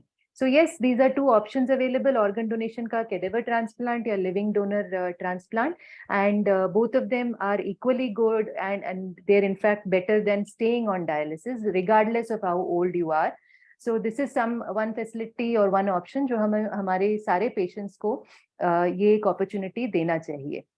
और अवेयरनेस भी स्प्रेड करना चाहिए आम पब्लिक में, ताकि ज्यादा से ज्यादा लोग ट्रांसप्लांट्स के बारे में ओपन रहें और कैडेवर डोनेशंस के लिए भी रेडी रहें। लिविंग डोनर के हिसाब से भी वो अपने आप को स्क्रीन करने के लिए आगे आए। सो जो भी मिथ्स हैं, फियर्स हैं, वो सारा दूर करने का भी रिस्पॉन्सिबिलिटी हम नेफ्रोलॉजिस्ट पे आता है। I think we've covered quite a bit in this short Yeah, time. I think so. So let me end with this note कि हमने देखा कि बहुत सारे किडनी पेशेंट्स हैं जिनको ऑर्गन्स नहीं मिलते हैं और उनको इसी भरोसे बैठे रहना पड़ता है कि किसी दिन कोई अच्छा फैमिली मन से उनको ऑर्गन्स डोनेट करे। तो इसके लिए इम्पोर्टेंट क्या है कि हम और हमारे फ्रेंड्स, रिलेटिव्स सब ऑर्गन डोनर कार्ड भरें। ऑर्गन डोनेशन एक बहुत नोबल डीड है कि जब कोई आदमी नहीं रहा इस दुनिया में तब भी वो किसी के काम आए। तो ये एक बहुत अच्छी चीज है जो कोई कर सकता है। और ऑर्गन डोनर कार्ड्स हर एक हॉस्पिटल में मिलते हैं, इसको कुछ कहीं दर्ज करने की जरूरत नहीं है। ऑर्गन डोनर कार्ड को भरना चाहिए। अपने जो नेक्स्ट ऑफ द किन है, मतलब अगर हस्बैंड है तो वो वाइफ को पूछे, बच्चे हैं तो पेरेंट्स को पूछे, तो अपने नियर एंड डियर वंस को बात करें, अपना डिसीजन शेयर करें कि भाई हमें ऑर्गन डोनेशन करना है जब हम इस दुनिया में नहीं रहेंगे, और आप अपनी सहमति दीजिए। तो एक पर्सन अपनी सिग्नेचर तो करे, बट हमारे जो नियर एंड डियर वन है जिनको हमने बताया है कि हमें ऑर्गन डोनर बनना है, उनकी भी सिग्नेचर ले। और ये कार्ड हमारे अपने पास, हमारे वॉलेट में, जैसे हम ड्राइवर्स लाइसेंस रखते हैं, ये कार्ड हमारे साथ हमेशा रहना चाहिए, ताकि कहीं भी कुछ दुर्घटना हो और हमारी ऐसी स्थिति हो कि हम ऑर्गन डोनेशन कर पाए तो वो आसानी से कर लिया जाए। ये याद रहे कि ये लिविंग विल नहीं है, ये बस एक इच्छा है जो हम प्रकट कर रहे हैं हमारे नियर एंड डियर वंस को। और उस सिचुएशन में भी अगर हमारी फैमिली मना करती है तो हॉस्पिटल्स, डॉक्टर्स, एडमिनिस्ट्रेशन ऑर्गन्स नहीं ले सकते। तो बेस्ट है कि हम हमारे फैमिली मेंबर्स को ऑर्गन डोनेशन के बारे में बताएं, उनसे ये अपना डिसीजन शेयर करें, ऑर्गन डोनर कार्ड साइन करें और हमारे पास हमेशा रखें। ये जानकारी भी सबको जरूरी है कि सिर्फ किडनीज ट्रांसप्लांट नहीं होती हैं, kidneys, liver, heart, lungs, hand transplant होते हैं, इंटेस्टाइन्स ट्रांसप्लांट होते हैं, पैनक्रियास ट्रांसप्लांट होते हैं।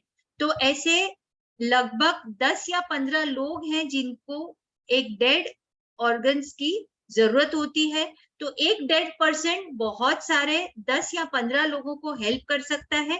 पहले के जमाने में बोला जाता था कि 7 से 8 लोगों की मदद होती है, लेकिन अब क्योंकि ये सब एक्सपैंड हो चुका है, साइंस प्रोग्रेस हो चुका है, तो बहुत सारे लोग हैं जिनको ऑर्गन डोनेशन से फायदा होता है।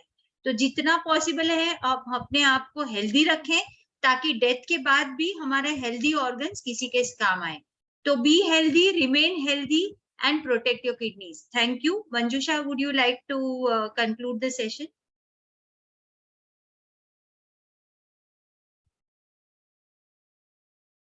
Preeti, thank you. Sorry, Shruti, thank you. Thank you so much. It's been an excellent session. Everybody has participated. In fact, more appreciable is the patient participation जो किए थे and the questions पूछे. That is what we want, because we want to give a platform directly to the patients so that they can interact with us. So this session has been conducted. Whatever we wanted to get out of this session, like advocacy to the patients, I think we are through with that, because we have dealt with the basic questions with regards to the common causes, common signs, symptoms, management, and all these things. And of course, I should thank all the panelists who have joined here, who are very eager and had an extreme enthusiasm in answering all the questions posed by the patients, and also taking on the questions posed by the moderator. So it's been an excellent session. Thank you. Thank you so much. Win India congratulates everyone, the panelists, as well as an immense gratitude to the patients who have all joined here. Hope you have understood. We try to make it very simple for you, speaking to you in English and Hindi so that everybody understands. But nevertheless, if you have any questions, I think we are all available for you so that you can interact with us and learn and get the doubts clarified. Please interact with us so that it becomes more knowledgeable to everyone, and spread a word about the kidney diseases in the society, because you are the in fact, the people who can ambassador for the kidney disease in the society. So thank you so much. Win India thanks everyone who have participated actively in the session, and special thanks to Shruti for leading this meet. Congratulations to everyone for the participation. Thank you so much. Thank you. Bye. And thanks Siddharth for hosting the session. Thank you everyone. Thank you so much. Thank you. Bye. Bye. Good night. Good night. Bye. Bye. Bye.